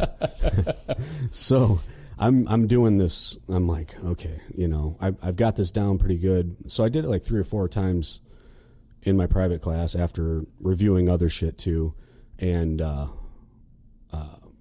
get to the end of private class. I'm like, okay, I'm gonna do it. And Croyler's critiquing me on all the shit, so I'm like, okay, I'm not feeling as confident on that. I'm gonna do it one more time. Right. Dude, I did it and just torqued the fuck out of like my whole shoulder blade. Oh shit. And best part, fucking test is the next day. Oh, no. So, and I'm all fucked up about it anyways. Obviously, purple belt test ain't no joke. Fuck, no, Right. it's not. So, this is Oh my God, that's dude, terrible. This was somebody. Oh, I was talking to Morgan today, and she's like, "Oh yeah, I'm testing for purple such and such a date," because you guys were talking about it. So I Yeah. asked her, and I'm like, "My purple belt test was absolute fucking hell." So I'm told. Well, and Luis and Croyler do the tests a little different, and initially Luis was doing my test, and then they conferred, and it got changed. So instead of and usually they do like a really hard warm up, like they would do at the competition Right, yep. class, and then you do they wear you out, Yes. and then you're I'm aware of that. I've helped a couple. Yeah. I'll be doing that shortly. I can't wait. exactly. So they wear you out. So I mean, the idea behind it is if you're physically depleted and you can still recall the moves, Your techniques, yeah. then you actually know them. Right. They're not just gooning people through shit. Yeah. Right, exactly. Or muscling your way through whatever. So they usually do the warm up for about half hour, 45 minutes, depending on what Chad's you are, was like.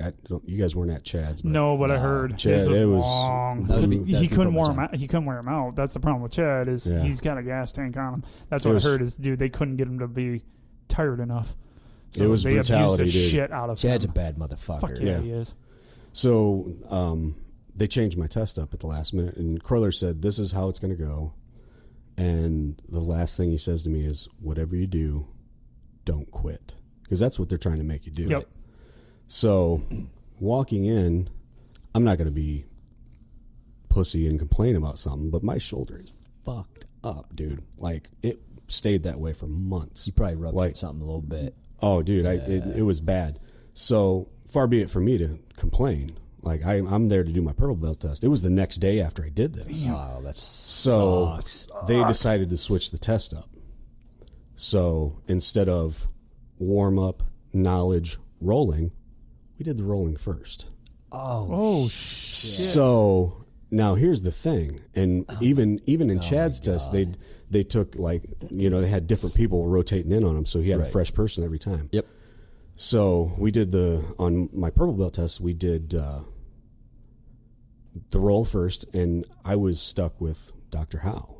Dr. Howe's a black belt. Yeah. Mm-hmm. And he's a very good black belt. And so the roll part is 30 minutes. So I'm thinking, it's 5-minute rounds, and everybody else is rotating in and out and this and that. So what happened with me is every time the timer went off, we didn't stop. And if I tapped, we didn't restart. So I am getting ground into fucking dust for 25 solid fucking minutes, dude. And it got to and I wasn't watching the clock. It got to minute 25, and I was like, fucking stop, because it was like my shoulder, just pain. I was like, I couldn't take it anymore. But if I was healthy, I'd have been fine. Right. Yeah, when you're injured, it's just a whole new it just changes everything. It's but no longer gas tank. Yeah. But I didn't say anything to him because I didn't want to be like, I'm fucking injured. I got an excuse. I didn't want to be. Yeah, you don't want to have an excuse like the day before. It looks bad even if it's true. It's a shitty What if position. I do it now? Can I start making them up now if it's not the day before? You've been making them up for 9 months. You need to have one of these little books and just start making lists. Yeah, I'll just give it to Chad. Yeah, here you go. This is shit I can't do. Here's a list of my one. injuries. Yeah, right. Pick one. Chad, give 0 fucks. It's like Funny. So I essentially quit, like Curler told me not to, and went through the test, went through the knowledge stuff, and I was like, I fucking didn't pass. And they went, Luis and Curler and Jeff went in the other room, and I'm like, shit, thinking the worst. So by some miracle, I passed the test. And as I'm walking out, I told Jeff, I said, hey man, I didn't want to say anything beforehand because I don't want to be that guy. I said, but my shoulder's fucked up bad. And I said, that's why I quit. He was like, dude, fucking say something. He's like, don't go around fucking with an injury, man. He's like, I could have grabbed that and made it worse. Right. I was like, well, I don't want to be that guy, But there's been other times as far as competition class where the first couple times I'm going to competition class, I have a fucked up thing where I have one leg that's shorter than the other. So when I run, which there's a lot of running in the warm-ups for the workout, it makes my You look hips, like an Oompa Loompa? well, that's normally. That's just what I'm seeing. I don't know why. Exactly. But no, it makes my hips hit wrong, which then transfers to the small of my back. And it finally got to the point where I'm like, I'm trying to be part of the team. I don't do competitions. I never have. But I'm trying to be part of the team and help everybody else get. Yep. And I don't want to be the guy that quits on the fucking workout. But it got to a point I was like, dude, this is affecting my job because after I do this warm up and all the running, I can't walk, because it hits my lower back. And Curler's like, dude, fuck that, man. Don't do shit that's going to fuck up your job. Yeah. I'm like, okay. Well, I'm actually... we try to be that tough guy. Yeah, but I'm 100% I think everybody board. tries doing that. Well, that's just it, because I want to be part of the team. I want to help people get better, and part of that is warming up. And if I just look like a little bitch, I'm just going to sit down while you guys sweat and work hard.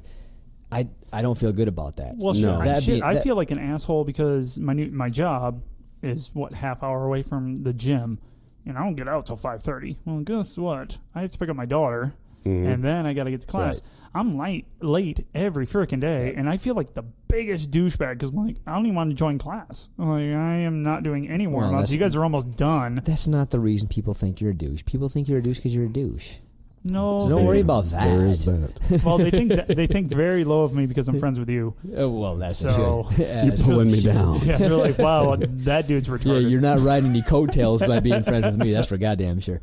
So I don't know if they do this at Croyler's during the week time, like the nighttime classes, because I'm never there. But during the competition class, for every minute any one person is late. Do you know this? Yeah, it's burpees. Yeah. Yeah. So it's 10 burpees for burpees. every 1 minute. We had, it was, I won't even say his name. Just say his name. Do it. Don't Do it. they'll all know who I'm talking about. This motherfucker showed up 15 minutes late. Oh, just go the fuck home. Don't even Don't show up, Dude, bro. absolutely, Do your dude. friends a Do favor. not. I've done that Do not. before. Turn I'm around. like, because everybody gets to do them. Oh yeah, it's not just you're doing it; it's the whole class. And just so Claude knows, it wasn't him this time, but he's been that guy. He's been that guy. It's only been about 40 burpees when he does it, but this other guy, it's like, holy shit, dude. And everybody, you're doing the warm up, and you hear that motherfucker walk in, and you're like, dude, don't, What the fuck are you Ding. doing here? don't even do it, motherfucker. Everybody Sparta kicks him right back out the door. Yeah. Full Sparta. I mean, Get out. In a case like that, like so I could do the best I can, right? But my knees and my shoulders are both fucked. So, Yeah, I won't quit, and I will modify them as much as I can, but I just can't do it. Yeah. Literally, I'm my the body same won't way. let I've me. got Yeah, the bad Chad, shoulders. Yeah. please God, don't look at my burpees because they're not really burpees. But if I try, I'll just face plant because my shoulders can't support it.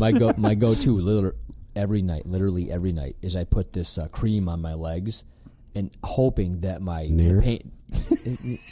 Trying to keep that Hey, girly little yeah. claw. I didn't even think of that. Yeah, that's a good idea. Maybe that would hurt or help. So it's Ben Gay of some sort. It's whatever off-brand. Anyway, in hopes that my pain won't wake me up in the middle of the night. Dude, I'm Because telling that's you, just what it is. BioFreeze. It's some newer stuff. You can get it at Walmart. I was gonna say, I have hold on, BioFreeze. he has BioFreeze. I hate that shit. Really? But Dude, his that wife- shit works magic. Dude, I need heat. Yeah. Like I need okay. I need it to heat up. I like the so, BioFreeze. yeah. His wife uses the My BioFreeze. wife loves BioFreeze. You know it's what's great for her. What's funny about BioFreeze, and not a lot of people probably know this, but my mother-in-law got me, like, she ordered something from some BJJ place, and they sent a sample, and then I started seeing it in magazines. BioFreeze was initially marketing to, like, the martial arts community. Are you shitting me? I'm not at all. really? Oh, It was cool. in, like, BJJ magazines. Wow, And, Interesting. And then, like, I see it at Walmart. I was like, holy shit, good for them, you know? I get Yeah, that. for I sure. get that shit for free at work, and I don't take it because I don't like it. Take it and give it to me. All right, Steve's like, I'm available. little care packages. Yeah. That's cool. We see each other once every 2 months. You'll have a shitload of it by the time we Yeah, see each other. exactly. I'll Just I'll start saving. stockpile that shit. Yeah. Save it up. It's called profit sharing at work. It's cool. Yeah, there's that. You don't know I'm not using it. Whatever. It's cool.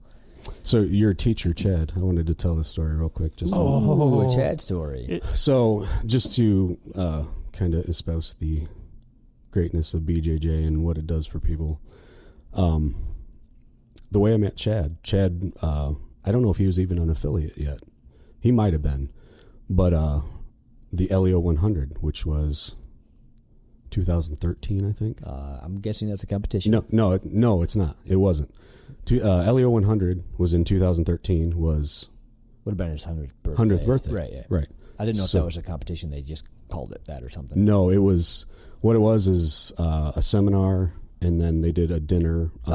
honoring him. That's awesome. So, Croyler was invited to be part of it as far as like the seminar and whatnot because he's a grandson. Yeah, exactly. So it was him and Henner and Huron. Did he have to wear like a take this as a wrist locker just so they know that he's kind of Yeah. He's the that black Gracie. sheep of the family? He had a T-shirt on that said "Prison Rules, bitch." But no, it was a couple of the grandsons, and so they did. Like I said, they did a seminar, and then later on at night, and this was all in downtown LA.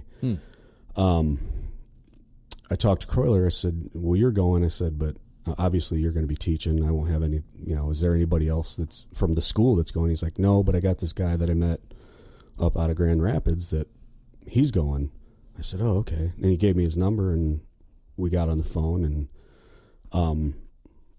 I said, I don't remember who paid for what, but I was like, I'll take care of the hotel and the car, and if you want to take care of the flights, and we'll even up when we get there or whatnot.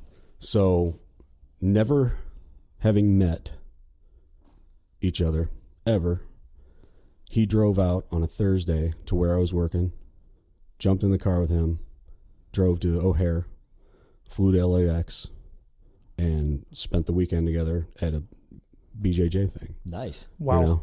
And, that's like how comedies start, comedy movies, Yeah. Right, like, exactly. and it could go very badly, but I mean, It's either really good or really bad. Yeah. There's no middle ground. Well, you know? oddly enough, that works out pretty well because he's big into music and a musician himself. yeah, and his dad. Whoa. And his dad Did you just say was. musician? Yeah. Did you put some air quotes around that? I'm just asking for a friend. Are you trying to piss him off too? Yeah. I mean, why not? Yeah, this was like- I do that shit too. Look what he did to me today. Come on. Yeah, he did. I had a eulogize eulogy you for fuck's Yeah. sake. Mhm. People sign my card.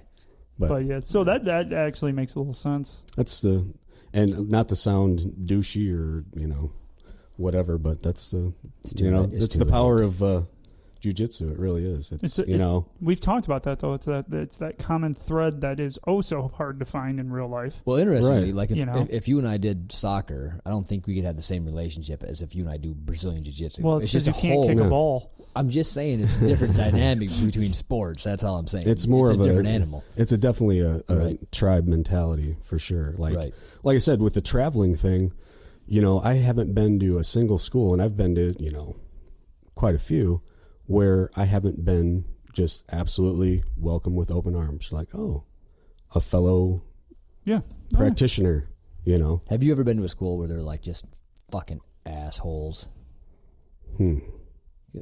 It's There's really this place rare. in Elkhart called Croyler Gracie Jiu-Jitsu. Heard that guy's a tool. Those guys are all assholes. I'm just saying names, but it's cool. Claude. No, not. I mean, obviously. Claude. What's your problem with Claude, bro? I have no clue. I don't even know I'm just gonna Claude. pick on him. Never rolled him once. He just, I don't know. He It's was my there new- to- it's I don't my like dad. his face. Yeah, his face. He had that smile. I'm like, oh, I don't like you. Me and him are going to be roomies in Mexico, so Oh, nice. I can't say anything bad. He'll choke me in my sleep. Oh, he can choke me when I was I'm going to awake. say He's he's pretty beat- fucking slick. Yeah, he beat the brakes off me last time I rolled. he's Like good. last time you guys were up, I rolled with him. I'm like, well, I am severely outclassed in this. Yeah, he's one of my, like, one of those harbingers to look at him, because it's like I've been doing it for so long, and he showed up like 3-4 years ago and just fucking raced one of past me. those And guys, yeah. anytime I, cried to Croyler about it, like, oh man, I don't feel like I'm progressing enough. He's like, dude, Claude was here 400 fucking times out of 365 days last year, so don't beat yourself up too badly. Right. Yeah. Well, that's an interesting thing about jiu-jitsu, because we have to compare ourselves to other people to see our own progress. Exactly. It's a natural thing. And Kip asked me a really stupid question the other day. He's like, hey, what are you going to do when we're both blue belts? Like, I don't give a shit. Like, I was kidding, you asshat. No, he wasn't kidding. Swap underwear. I was underwear. trying to pick on you because it took you 19 years to get your blue belt. It's funny. It'd take you about a year and a quarter, whatever. It's cool. It did take me 7 years, but, who's counting? I was making a joke, you Not tool counting. bag. Well, I mean, but it's a thing, right? Because people go, well, It could be to some now people. we're both the same rank, but I think I'm better than you are. I think that you're getting better than me, and you weren't here as long, and that's like a mind fuck for a lot of people. Shouldn't be. Dude, Yeah. well, and it is, goes back yeah. to the ego thing, and I'll tell you this straight up, I'll get fucking tapped out by blue belts all day at my school, because we got some really good fucking blue belts. Yes, and you do. And I roll the way I roll. I'm not gonna go, okay, this guy is here 5 nights a week and he drills and he's getting better than me, and whoever that may be. Right. It's pretty much all of them. Everyone but Claude. Claude's Claude's going to kick this shit out of me. It's going to be so fun. March 31st is saying. Yeah, exactly. Oh, shit, I got to go down there, don't I? Yes, you do. Oops. Oops, I'm sick that day. Watch out for deer. Ooh. Is there can you use a deer call in the car? Yeah. Oh, we're not going to make it. Sorry, hit a deer. I swear to God, I make those deer whistles and just like lambaste my car with the fucking No, things. you could Photoshop the old pictures. Yeah, that's what I'll do is be exactly. like, that's my Oh, car. sorry, I couldn't make it. Man, you guys get off point real quick. I don't even know what the fuck we were talking about. Oh, dude, I'm trying to steer it back. I'm like, well, fuck, I don't even remember what we're doing. Our guest is trying to steer it back. That's just an error judgment right there. It's like, podcast sucks when the guest is trying to get it back on point. My bad. Hey, if we stayed on point, the show would be about 20 minutes long. You're not wrong. No. It's a quick show. Like I have 5 questions. I'm done. You got anything else, bro? You still got a list right there. No, you get, if you want to do your. Yeah. I got one more thing that I wanted to touch on because I didn't want to do. I obviously didn't want to come in and talk about music like some douchebag because it's a BJJ thing and nobody wants to fucking hear about music. But when we started talking about this, you said there's some parallels between the two.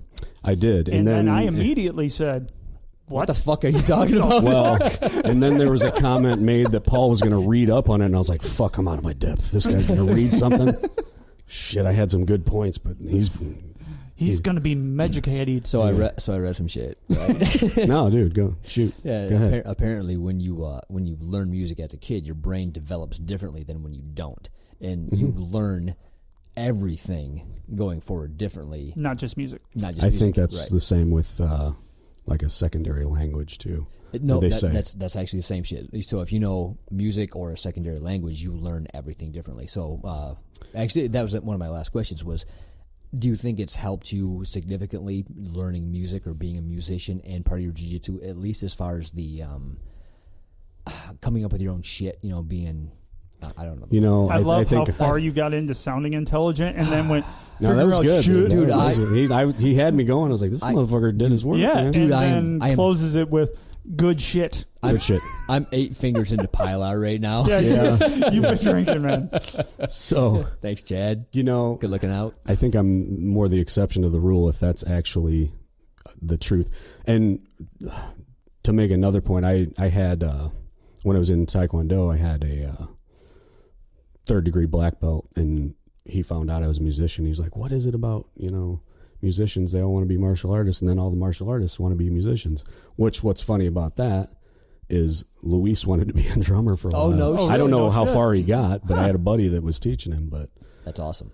I think, that was initially something that I had first said to you guys was the different intelligences thing, because I think Croyler kick my ass and coddle me for saying this, but I just think for as long as I've been doing it, I feel like I'm fucking terrible.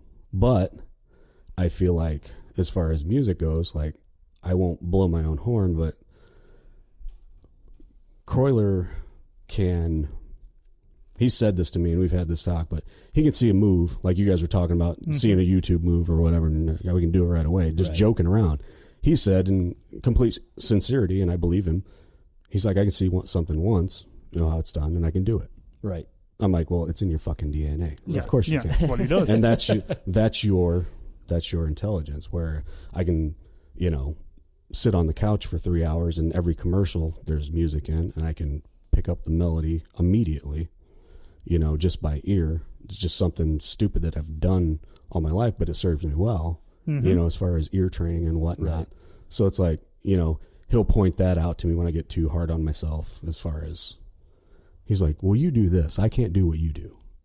I do this. And I'm like, oh, and I can't do what you do.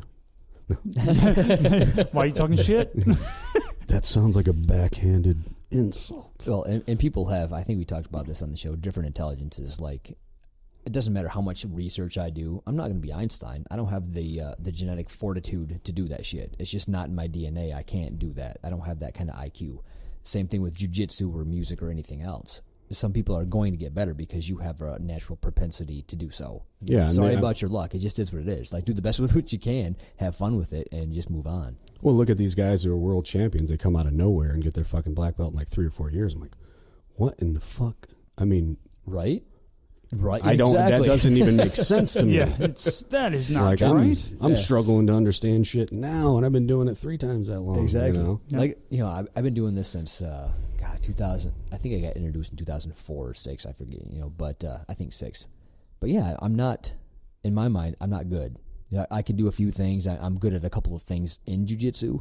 But Jesus, like you said, there's people that just pick it up and run with it, and they just fly by you because they got this natural gift. Yeah, wouldn't know any of these things. Nothing. Well, the thing that always makes me feel better is like, You know, and it's not like, you know, I've already, you know, established that I'm not the guy to whoop on fucking white belts. But when you get somebody that comes in that knows nothing and you roll with them and you're like, fuck, man, that's 90% of the people on the street. Yeah. So that kind of, you know, blows your mind a little bit that you're like, okay, I kind of do know what the fuck I'm doing here a little bit.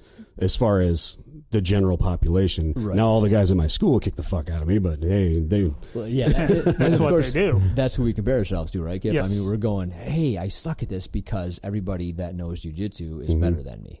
But yeah, like to your point, get a new guy. It's like, oh, this is easy. It's like a silly putty in your hand. It's really cool, but you know, 99% of the people. It's boring so quick though.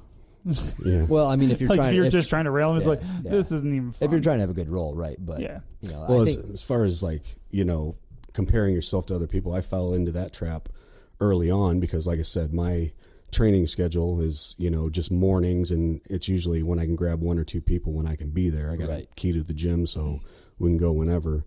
But I would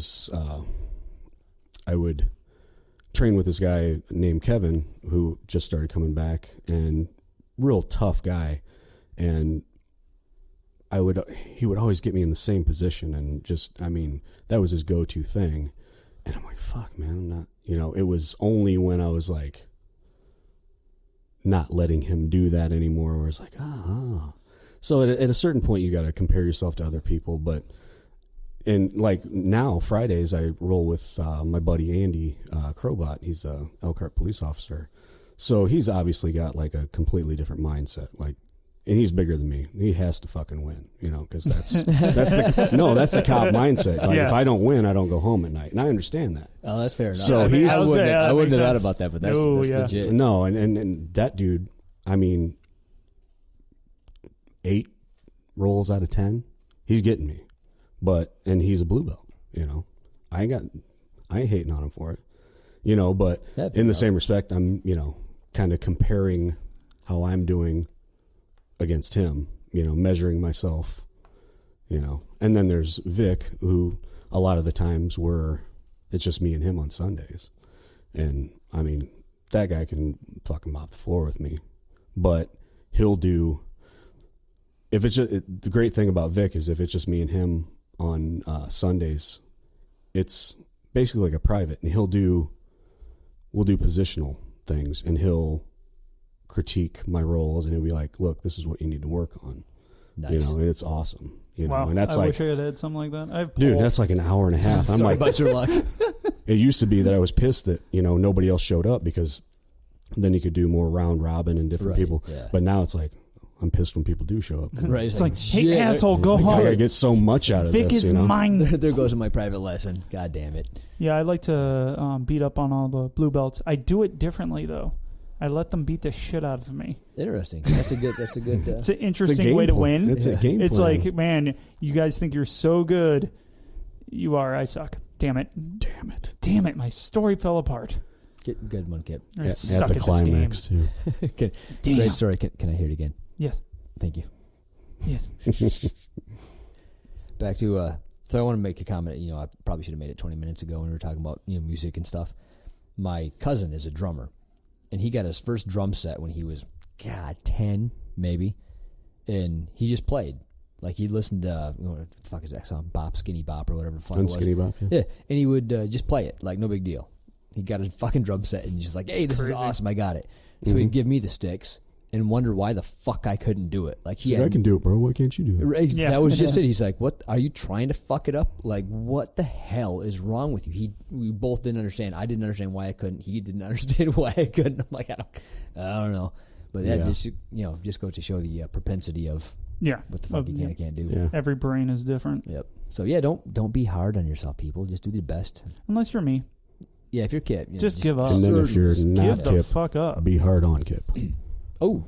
Yeah, that's pretty much already happens. That should also be a shirt. I'm just saying. I don't think so. I get it enough. I cry at night. Do you not realize this? Cry yourself to sleep? Yeah, I don't give a shit. I love being made fun of. I don't know why.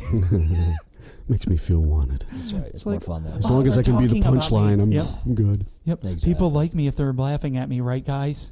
Fair enough. Right, guys? Right, guys? Yeah, whatever. Yeah, whatever. Yeah, don't give a shit. Just keep showing up. Yes, motherfucker. You can't get worse. Can't get worse. Can't get worse. That's true. Why is your journey so slow, Kip? I don't know. I don't know. understand. It's because I got lost on my path. Yeah, what's wrong with your path, dude? Fuck. Hate everything. Yeah, Mr. My BJJ journey over there going, fuck. I almost Dude, I swear to God, I was like, those motherfuckers. We still got free music, though, so. Yeah, there is that. All the free music you can take. We asked for something from him, and he's all like, fuck you, I'm too talented for that. Yeah. You must not have listened to You didn't listen to one of our podcasts. Two of them. Did we talk? We talked about it twice, didn't we? Twice, yeah. Son of a bitch. Zero feedback. Son of a bitch. So you know what he just did? He pulled the cram right before the test. He did. He listened to one fucking episode. No, I can pull my phone up and you can see how many. I may not listen to like a complete one every time, but there it is. I will. I do listen to part. Did you not listen to the penis episode? Penis? Apparently not. No. Now you have piqued my interest. Right. So during Croyler's Corner, we wanted music from you that was Peanuts themed. And of course, I couldn't pronounce it. Yeah, just something just corny as shit. Oh, I can do that. Right. Of course, I couldn't think of, or I couldn't pronounce. So Peanuts. he said peanuts like 7 times really quickly. And the last one definitely came out penis. But that wasn't the end of it. It was how I said it. It was like, everybody likes little penis. So and he just paused like, oh. So the end game is you wanted penis penis music? Yes, we want penis music from Steve. I can, slap it against the microphone. Just a mushroom stick. Just mine. Just a thud. That's you guys want to do a guest spot? I'm not down with that. So yeah, we need theme music for Croyler's Corner. All right. Actually, Should I we run might it by? not. Oh fuck him! No, do not tell him. Yeah, it's his corner. I did. No. I named that shit. It's our goddamn corner. It's my corner. He stole a pro tip from that dude over Christ, there. Motherfucker. Okay, since we're on music, Uh-oh. my thing, one of my notes I made was, and you guys can make this a segment. It'd be awesome. Ooh. Probably not, but go ahead. Yeah, like, fuck off. That's a lame idea. So can Steve stop talking now? Yeah, like we're into fucking hour 3. Cut him off. Stop feeding him whiskey. No, something I always like find interesting is because it's like every gym I go to, they'll have like a Bluetooth speaker or whatever, and they'll play music in the background. And what's funny is, like, the only time I see my buddy Josh Mills is usually on Saturdays, and it's me and him seeing who can get there first, so we can to get the music to get the Bluetooth connection. So it's obviously something that's near and dear to my heart, but I always find it interesting, like the different things. Like I got a buddy out in Portage that is at a different gym than the Choke U gym. James O'Connor, and that dude would listen to fucking reggae nonstop, which I love reggae. No problems with reggae. Well, no, but yeah, it's a little interesting for the nonstop things where I fall off the bus. Yeah. So it was, I'm a Barbie girl. That's what I'm into. Right there. Bam. Well, the first thing that played when Chad put music on today was it sounded like house music. I was like, what the fuck? What are you doing, Chad? Are you doing, Chad? And, me and you were rolling. Oh, yeah. And I was like, what the fuck is this music? And then like some Korn and Deftones. I was like, okay. Right. He put that on for someone in particular. So he was fucking with something. He was fucking with someone. Oh, okay. Good. Thank God. I think it was Justin. But I've made, like, when I was out at the Choke U gym, I made roll mixes, and what was funny is I listened to cool. I don't listen to like terribly obscure stuff, but not real mainstream, and I'd put it in and I'd have guys like, hey, is that so and so? I'm like, you know what the fuck that is, but the different, just I can't do that. Paul is a little detached to anything. He didn't know who sang Yellow Submarine. That's a terrible song, and it's a good thing you don't know. I love the Beatles. No. That was a horrible song. I'm not saying that, but not knowing that the fucking Beatles sang it, quite sad. So the question, I guess the question I have is, what do you guys, does it matter, is question 1, and if it does, what do you prefer? in the background because it's That's to me actually a pretty good question. It's kind of like that. Not to go off on some crazy deep bullshit, but like as far as doing some Zen rolling, Right. it gets me in the right mindset. Yeah, I got you. Absolutely. I'm gonna go with chill step. Suck it. Chill step. What the fuck's chill step? I've got the same question. Just say, hey Siri, play chill step, and you'll be enlightened on this wonderful adventure of chill step. Oh my gosh. Enjoy it. It sounds like somebody dude, with bucket hats listen to. That's definitely somebody with a mustard stain on his wife beater would have listened to. 12-pack of Budweiser halfway It's, gone. Oh no, that's Natty Ice right there. Oh, Natty Ice. It's house music for millennials, basically. Okay, he just threw up in his mouth. You could hear him throw up in his mouth. Well, You know that thing you did earlier on the mat? And I think I just did do that too. Oh yeah, it's nice. It's fun, right? Yeah, it is. So I just shat myself. That's great. Shit. But no, I like. I like certain kind of music. Like I don't know any. Well, okay, so here's the thing. I like certain beats, right? I understand beats. So yeah, certain understands a little strong. music.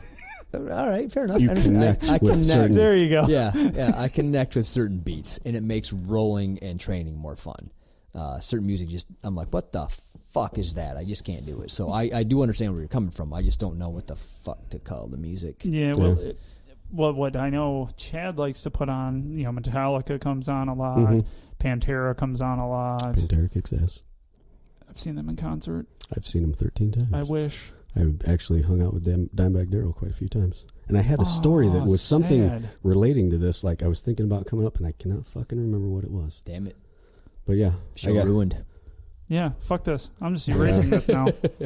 No, that absolutely sounds like bragging, but it's 100% true. I used to work for a subsidiary of Washburn Guitars, which was what he was endorsed by. Oh, nice. Okay. So we used to get free tickets all the time, backstage passes. Like I've done shots with the dude. He was like the worst guitarist in history. Is that what he's famous Yeah, for? it's just Yeah. terrible. Fucking Yeah. terrible. Not groundbreaking. Yeah, at you all. Google worst top 10. It's Yeah, it's Dimebag Darrell 10 times. Yeah. It's weird. Anyways, he's dead, I'm sorry. and that sucks. Unfortunately. So what's your go-to roll music? Dude, Let's say open mat. open mat. Yeah. It's Katy Perry. almost, dude. I'm telling you what. Being the diplomat that I am, I always like if it's just me and Vic and maybe one or two other people. Like on Sundays, I'll say any requests, and Vic, without fail, will be Britney Spears in sync. I'm like, dude. What the fuck? Is he fucking with you? Oh, he's absolutely fucking. Oh, okay, me. good. I was worried. But I'm like, dude. Oh God, what Well, he said fuck, something You never once. know, bro. What did I he like say Eminem. one time? Fuck you. Yeah. He said something one time, and I've got Apple Music on my phone, so I was like, boom, bitch, we're listening to this the whole fucking time now. Say it again. See what happens. Yeah, try that joke again, bitch. But it's more often than not, it's heavier stuff. Yeah. I think that gets me. A little bit of Slayer going on in the background.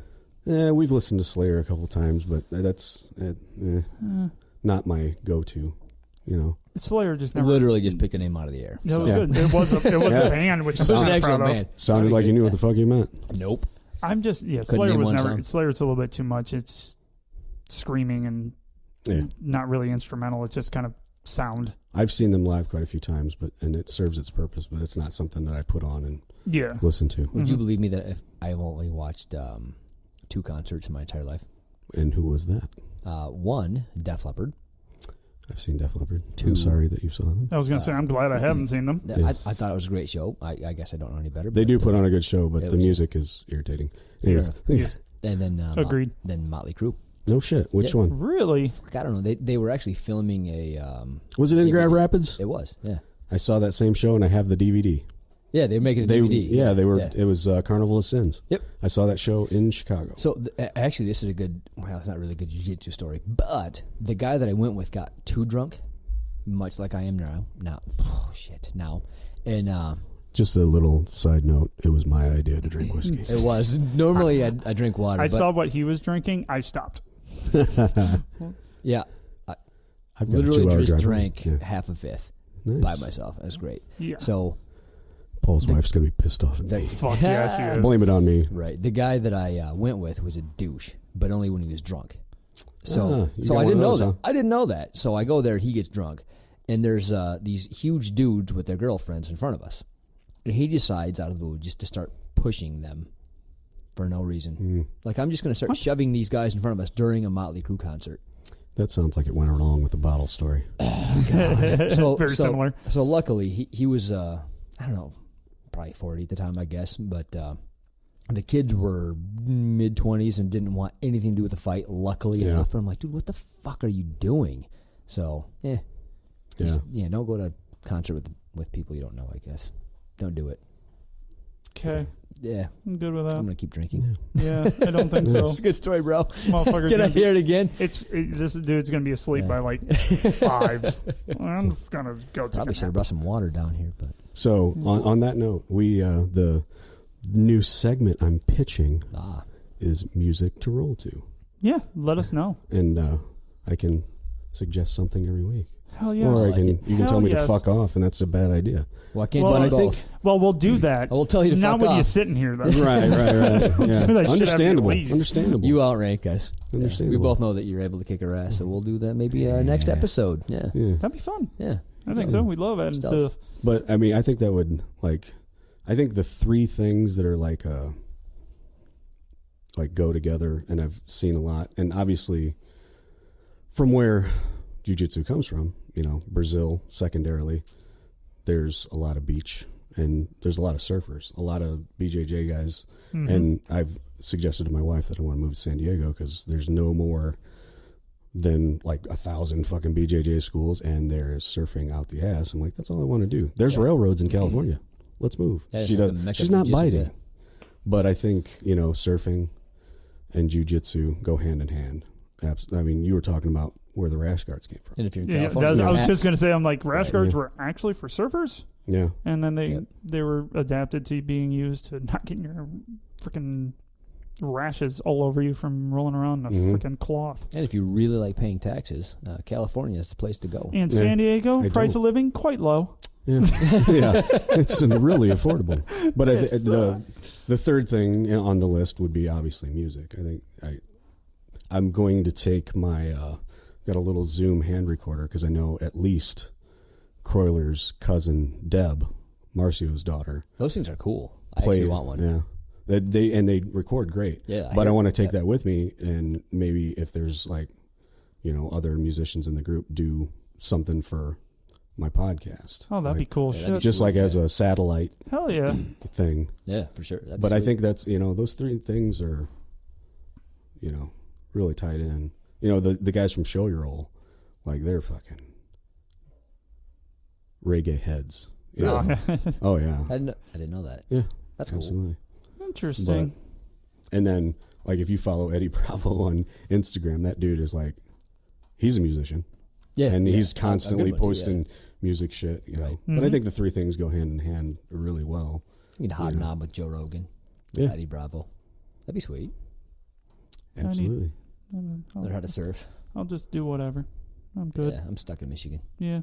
Stuck. At least it's nice here. I'll travel. Dude, there are guys that fucking surf in Wisconsin and Lake Michigan, like in this weather. Oh, yeah, I know. I think yeah. they're called psychopaths. Yeah. I'm just going to throw that out There's there. no way, but Well, yeah, there are. I just watched this documentary on Netflix, Under an Arctic Sky. It's fucking phenomenal. Like Oh, no shit. The shots that he gets, but it's these fucking maniacs from like Iceland and Norway. Are you kidding me? And they go to Iceland is Right. what it is. Okay, yeah. But they're from Norway.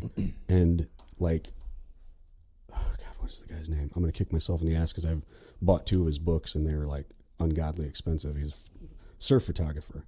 But he wanted to get guys like surf shots under the Northern Lights. Oh, So they filmed a documentary with him trying to get these shots, and he got the shots. And they Oh, were really? fucking holy phenomenal. shit. But that that's just sounds on That's cool. incredible. it's on Netflix. It's called Under an Arctic Sky, and it's worth a watch. Yeah, It's look not at very that. long either. It's like 45 minutes. Hey, That's look not at bad, yeah.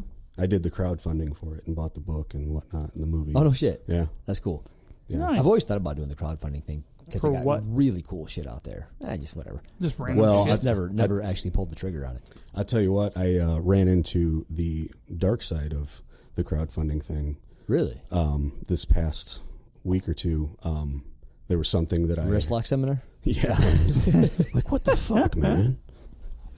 But no, it was a musician that did like crowdfunded an album, and I emailed them, and they're like, well, if you read the disclaimer, if they don't reach their goal, then that means you basically just donated and you ain't getting For shit. nothing, yeah.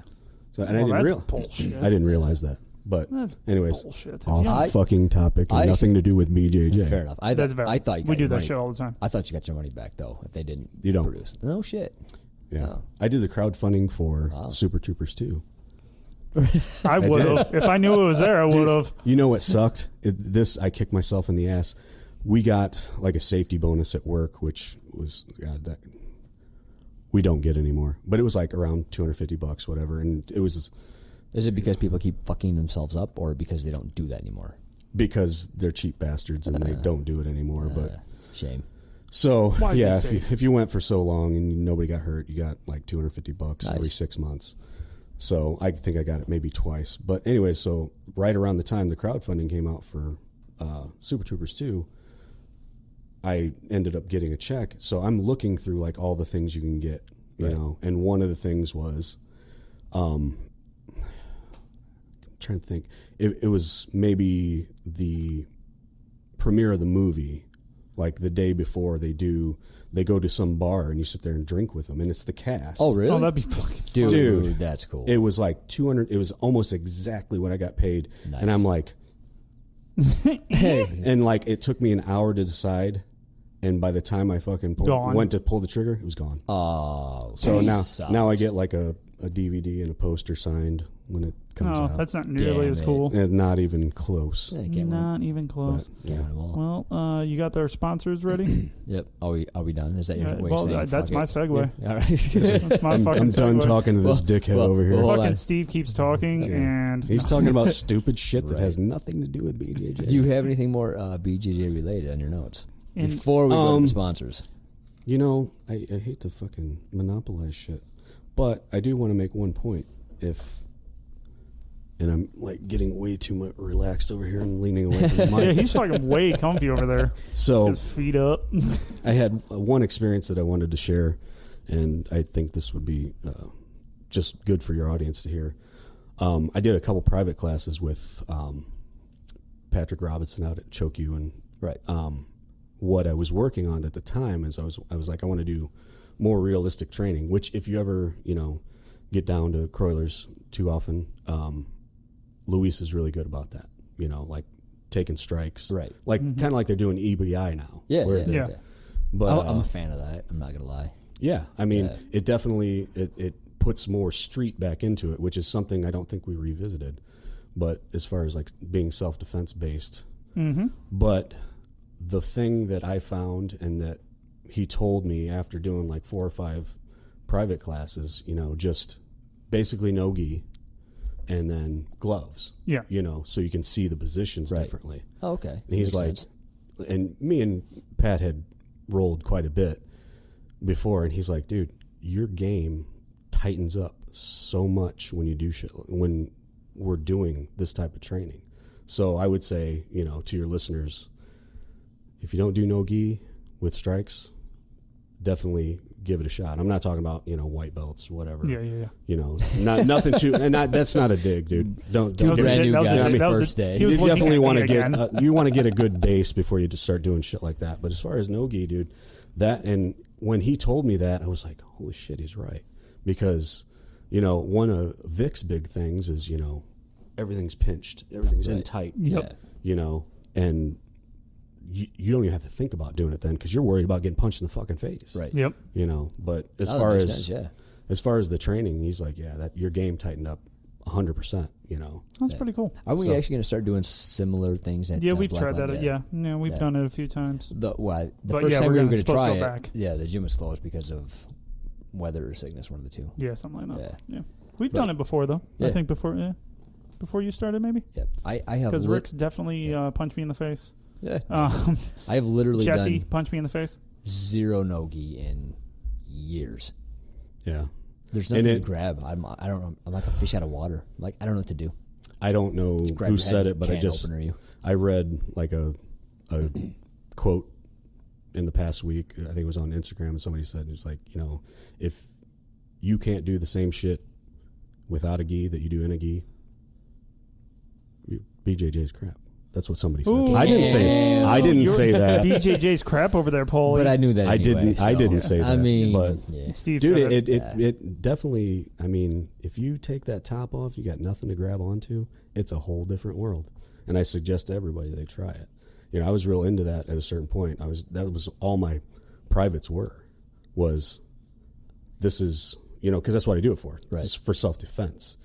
So let's make this as real as possible. Fair enough. Actually, that's how I got started. So a buddy of mine that I worked with did jiu-jitsu, and then he came over and kind of showed me, just fundamental basics. He was a white belt, but it was all no gi stuff, and I loved it.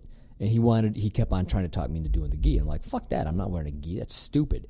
And as soon as I finally put it on, I'm like, oh, this is so much better. So I've never looked back. So I just haven't done no gi in years.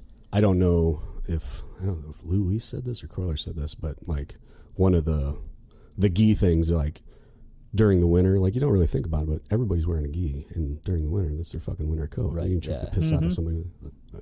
It's very true. Throw that in there. Nice. Yeah, like there's not many people wearing like no shirts or rash guards out. So there was actually Henner just did a video with his wife, and it was like in the car. Yeah. Oh, so freaking awesome. Yeah. So that choke she does with the shirt. Yep. Right. I saw that, and I'm like, okay. Where she curls up the shirt around. Yeah. Oh, dude, it's so cool. I'm constantly trying to get my wife to come to BJJ, and she's like, I'm not comfortable, rolling around with guys, which I understand, and she's like, well, why don't you just teach me? And I'm just like, we never make a point. We never make a point. There's so much other shit to do when you're home. Yeah. And plus me being away for work all the time, it's like, that's the last thing I think of. But when I saw that fucking video, I'm like, dude, that choke, everybody's wearing a fucking shirt. Yeah, exactly. Dude, yeah, I see that same thing. Crazy. I saw that. I'm like, that is awesome. I sent that to her. I was like, yeah. Have if you seen learn one thing, learn this. Have you seen it's a BJJ video of like why BJJ is for women, and she's at a bar. And and she like she's like all kissing on him and shit, pulls him in and just puts him out. Yeah, that's awesome. Takes his drink, slams it and leaves. That was awesome. It's a good movie. Yeah, it was good. Good little video. Yeah. So I'm tired. I don't think Kip answered the music to roll to question. I don't think he did either. I didn't actually. I don't know. Is it not important to you? No, because that really breaks my fucking heart. No. It's fucking stupid.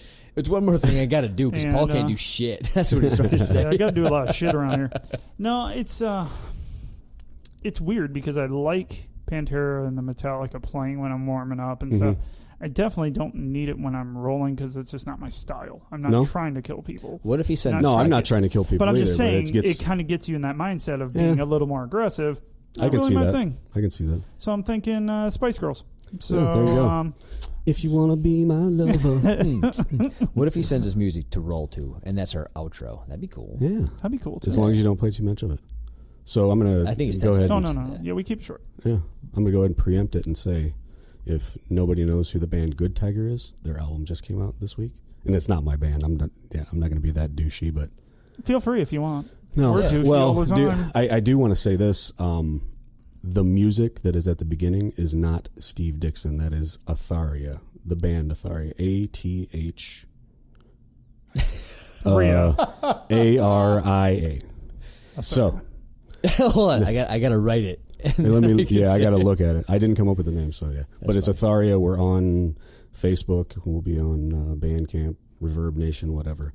But I would definitely wanted to give credit to my bandmates. Oh no, that's who we said it was from.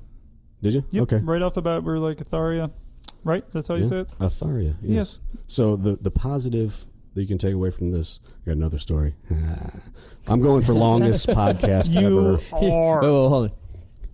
Already done, sir. Are we? Awesome. No. Really? No. Croyler's hit like 220. Really? Oh, shit. All right, I know what I got to beat now. No, I'm just kidding. I'll tell this story real quick. So my previous band, Beauty Behind the Wreck, about March of last year, the drummer came to me and said, hey, man, I did this audition, and I got this gig with a more busy band. Like we weren't busy enough for him, so and they were a more popular band in the area, and he got the job, whatnot. So I gave him my blessing, and I was like, "Yeah, good for you, man." That's I cool. knew you weren't happy. Whatever, we were friends. That's cool. Were is the Oh, so Fuck that guy. before before he left, he had agreed to. We had like 10 songs that we hadn't recorded yet. So he's like, "Look, book the studio time. I'll come in. I'll record the songs so that they're not lost. If you have to hire somebody else, you can give them to learn them." And I was like, "Cool." And then he also had said, "I'll do 2 rehearsals before the last gig that we have on the books, just to fulfill our obligations." And I was like, "Well, that's good. That's cool of you, dude. I appreciate that." And one of my big things is like keeping your fucking word. Hell yeah. If you're gonna. Don't blow smoke on my ass. If you don't want to do something, don't fucking do it. But if you're going to do something, you tell me you're going to do something, then follow through. Yeah. Yep. Agreed. So about 2 weeks later, we go into the studio to cut the drums, and he shows up, and the first thing he says is like, "I don't want to do this song, and I don't want to do this song." And I'm like, "What the fuck, dude?" And I had negotiated like a flat rate for the studio. Yeah. Like there's 10 songs, and the guy's like, "Okay, X amount of dollars." I'm like, "So you just fucked me out of." Yeah, that's a lot of I money. could have negotiated a better deal if it was 8 songs instead of 10. Right. So he shows up and doesn't want to, and nothing I say can talk him into doing these fucking songs. Well, one of the songs was one we had just wrote, and it was your intro music. Oh, no shit. So the band, I had another band that I was You in. fucked up, son. Yeah. Could have been world famous, but no. Well, and the Atharia that I was in at the time, I was like, man, I'm really kind of proud of the music that came out of that song, but the fact that he doesn't want to fucking record it kind of bums me out and was really pissing me off, especially at him. And long story short, he ended up out on the gig too, not to use that term in a derogatory way, but Clarify, sir. yeah, It's just what. no, not at all. It's just a term. No, I have no problem with people who like different things, obviously. Yeah, he hangs out I with just us. looked at Kip. Yes, he did. It made me feel uncomfortable. So what I did is I had like a small demo of it, and Atharia works off of Dropbox stuff. So if somebody has an idea, we put it in the Dropbox. So Nice. I took a chance and rolled the dice and threw that into the Dropbox, thinking that nobody would like it, but I thought I'd give it a chance, and I got a great reaction from those guys. The Atharia stuff is more like soundscapey and big, and that song is more like what I would describe as kind of caveman rock type shit, but it works. So those guys took that one idea and just fucking blew it up, man, and made it into something like I was completely proud of. Like I was like, dude, I couldn't have done that, by myself. That was just like a complete team effort. And that's cool. I don't know if I sent you the whole song or not, but yes, you did. The original version of it was nowhere near as good as what it turned out after those guys got out. I love that song. That's cool. But so hopefully we'll get a vocalist at some point, and Yeah, there'll be words for Do you it. have a vocal? We don't. We're words. still looking. So if anybody does BJJ, and we're actually looking for a female vocalist specifically. Morgan, looking at you. She can do a lot of things. Don't think that's one of them. You don't know for sure. I don't. Nice. Anything else to wrap it up? We got 7 more minutes, so We we got can be 7 more. Kroiler's time. We I'm just will. kidding. Yeah. I know. I got it. I'm good. Just dead air. Sorry. Just sitting here. I keep interjecting shit. We can't play the music. Sorry. No. Push play. No, I'm not going to. The hell you It's a doing? longer outro. Perfect. So, Just keep playing. tab tape. Tap tape. Use the tap. Use the tape. Get the tap. Get yourself some tab tape. Check it out. Make sure you review that shit. It's getting I annoying. was just going to say that. Review it. Is that their Tagline? Yeah, Yep. that's a good tagline. That's a good Isn't tagline. it? That is a phenomenal tagline, Yep, and I like the tape. Dude, the you tape guys- is ridiculous. It's nice and stretchy. The tape I was using before, it didn't stretch. So it It's cutting your blood. Dude, Oh yeah. it made my Yeah. fingers turn And- blue. It's Yeah. bullshit. This has some stretch, and you can actually kind of wrap it better, and it doesn't peel as easy. It's so much better in every way. Oh, and even if it peels a little, it doesn't come all the way off. Right. So I will. It's on Amazon, correct? Correct. Yes, sir. So I will go review it because it is a good product. Thank you, and I'm sir. not just saying that. No, I'm neither are saying we. that That's because just the thing. I used it and We actually reached out to them. Like, they didn't say, hey, No, we just sponsor my shit. No, we actually said, hey, I like your shit. didn't somebody send you some gis too? Yeah, that Same was guy. him. Yeah, Really? That is Same guy. fucking awesome. That Did was, you see the gi? We were both wearing them today. Yeah. Oh, okay. Yeah. That was Nice gis. Yep. Thank Then you. did you see the patch on mine? The proud white belt. I did BJJ? not. I did not. Well, that's a really cool thing out there too. Is it's on Instagram, and any promotion that comes Oh, up, yeah. they put that out there. I think I've seen that. Mel was on there. Was she? Yeah, we got her a medal when when she she got got her her first stripe, stripe, yeah, so it she was got awesome. pushed out there. So a few hundred people. How were long like, has she been training? 4 or 5 months. 5 months, but it's with her job. She leaves the country. Like Oh. next month, she's in Dubai for a month. That's awesome. My sister-in-law does some shit like that. So I got to ask. So you guys kept tagging her, and I didn't know who she was. I went to her page, and like her cover photo is like a Challenger SRT. Is that her car? Yes, her that's car. hers. Dude, her car That's is Zeus. bad. That's Zeus. I If you want to see it, Fucking love that car. that's fucking It's awesome. really sweet. Props, Mel. Yes, she loved that car. It's a good I, car. I wasn't that is her stalking car. anybody's Yeah. page. I was just So- like, anytime a friend of mine tags somebody, and I'm like, who the fuck is that? You go Right. creep. And I you do. just- I do. Sorry. All right, Full creep mode. Full creep on. but Nice car, though. Yeah, it is a beautiful car. But yeah, check them out. Check out Proud White Belt. Top Mount Apparel is pretty cool. I mean, I guess. Cool name. Actually, I Cool love the name. shirts, Yeah. So, and they got some really cool shirts. They got a guard life shirt. That's a good one. Nice. I like that shirt. Did you see my gi? It was pretty. Oh, dude, he had It's a nice and he had a sparkly Cubs white. gi on, dude. That thing is Dude. sick. It's funny because Yeah. you're looking at this guy and he looks like a pirate, and then he's Yeah. wearing a sparkly white gi, Like and he butt covers crisp. hat. And I'm like, Crisp. what the hell, dude? That's just weird. Yeah. That is Well, cool. that thing's brand new. Like, Yeah, that thing is and- crisp. and I was like, I had sworn off buying new gis, and then that came out. I'm like, You're like, oh, that's fucking bullshit. lifelong Cubs fan. That is mine. Yeah, I saw that shit when I was buying one of mine. I'm like, oh, I almost want that, Yeah. but I didn't. I've Are only- you I from think I- Chicago? No, South Bend. Oh, So- shit. what- I just gave myself Yeah, away. that was just dumb. You said you would in the first 5 minutes of the show. Well, Yeah. South Bend Bend, has yeah. the farm Yes. team now. Yeah, South Bend yeah. Cubs. Yeah. Well, no, I mean that's Michiana, Illinois. That's what they identify with. So Oh, Chicago. absolutely. They don't go Indianapolis. Did you guys ever watch the Netflix thing, Ozarks? I've heard of it. As a matter of fact, it's I been was supposed recommended to. to me multiple Yeah, I was times. supposed to. I I've just been don't have told. time, man. It's a great show, but he says something about being from South Bend, and he's like, "Oh, lifelong Cubs fan." I'm like, "There you go." No Well, no, shit. it's messed up. Yeah. I I grew, would've I never grew up guessed near Detroit, lifelong Cubs fan. Really? Yeah. Yeah, I had, Well, I I had mean, if you Adrian, got Adrian Dantley's, not Dantley, Adrian Dawson autograph. I had Ryan Sandberg's No autograph. shit. I met Martin Grace. Oh yeah, dude, it was all awesome. I don't know So any of these I'm people. just right here with you. Yeah, yeah, so, I'm right absolutely, here. dude. So no I one did. else on this podcast gives a shit, but Steve does. So I'm I bringing do. it up. You know what else I care about, and I had to mention it in front of like everybody, and everybody was like, "Oh, that's a nice gi." I'm like, "Yeah, I've been a fucking Cubs fan all my life, not like these fucking Fucktards. like bandwagon jumping dickheads." Fair weather fans, Yep. baby. Oh God, I Yep. hate it, man. You Yep. got to be there for the fucking sour to appreciate the Right. sweet, So- brother. I was living in Chicago, Bartman. Oh my so, God, dude. My I apartment watched complex. that when it was. Oh. Yeah, fuck you. Sorry, I don't give a shit. So the gi is a Cubs gi, in case we didn't. Yeah, see by the that. way, it's the Cubs gi. The Makes lucky sense. Cubs gi. Yeah. Yeah, I think sick. But the last thing I'll say about it is about I'm the so Bartman. bored right now. Shut up. No one cares about you right now. Sports. How do you like it? Yeah, I'm you're not lost. a sports fan. I watch two teams. I watch the Cubs, Cubs. and I watch Oakland Raiders. And that's it. I don't watch sports. Interesting.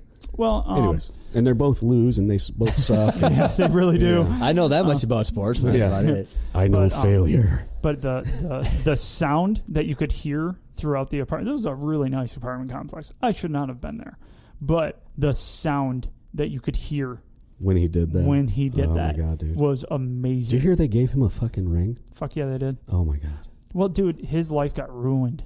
Oh, I'm sure. His fucking life got Yeah. ruined. You can ask You my have no clue what we're sister-in-law. talking Like, about. Not a clue. Not even a little Cubs bit. fans are unreal. Dude, I They're took. relentless. Yeah, Cubs fan are relentless. You know who else is New York Yankees? I took my son when he was much younger. I've heard of them. When I'm so proud of you, Paul.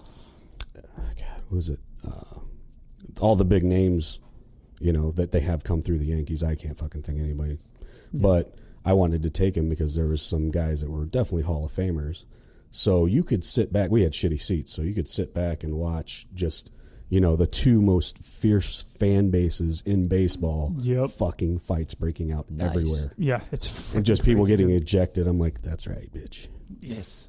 It was awesome. Yeah, my wife is a Tigers fan, so I'm forced to watch all the Tigers stuff. Diehard Tigers Anytime I usually get a new shirt, I'm a Tigers fan. It's got a big old Tigers. English D on it. So if there was a Tigers gi, rest assured I would own that. Not because she bought it. Yeah, exactly. Yeah, because she bought it. That would be my next Christmas present. Yes, it would. For sure. So, but I want to thank Steve for coming on. Thanks, man. Had a lot of fun. It was fun. Yeah. Hopefully, you had a good time. Good luck with all your endeavors. Shit music. Musicians say. Yeah. Whenever the hell he does something. Hurry up. Yeah. Get on that. He's got good artwork. Yeah, he does better than ours. Better than ours. I'm putting the cart before the horse. Hell yes. Podcast might suck, but that artwork's awesome. Man, he's on point. He's got a good voice for it. We'll give him that. He does. He Thank does. So thanks to all the listeners out there. We love all the support. Check us out on Instagram, Facebook, Twitter, and wherever else you can find us. Instagram, Tinder. Tinder. Swipe Grindr. right. Swipe right. Just make that shit happen. Right. So, they're ugly as fuck. Left it is. We always lose. Why is there no two matches. Why is there two in every picture? It's a package deal, bitch. Nice. All right, guys. See ya. Bye.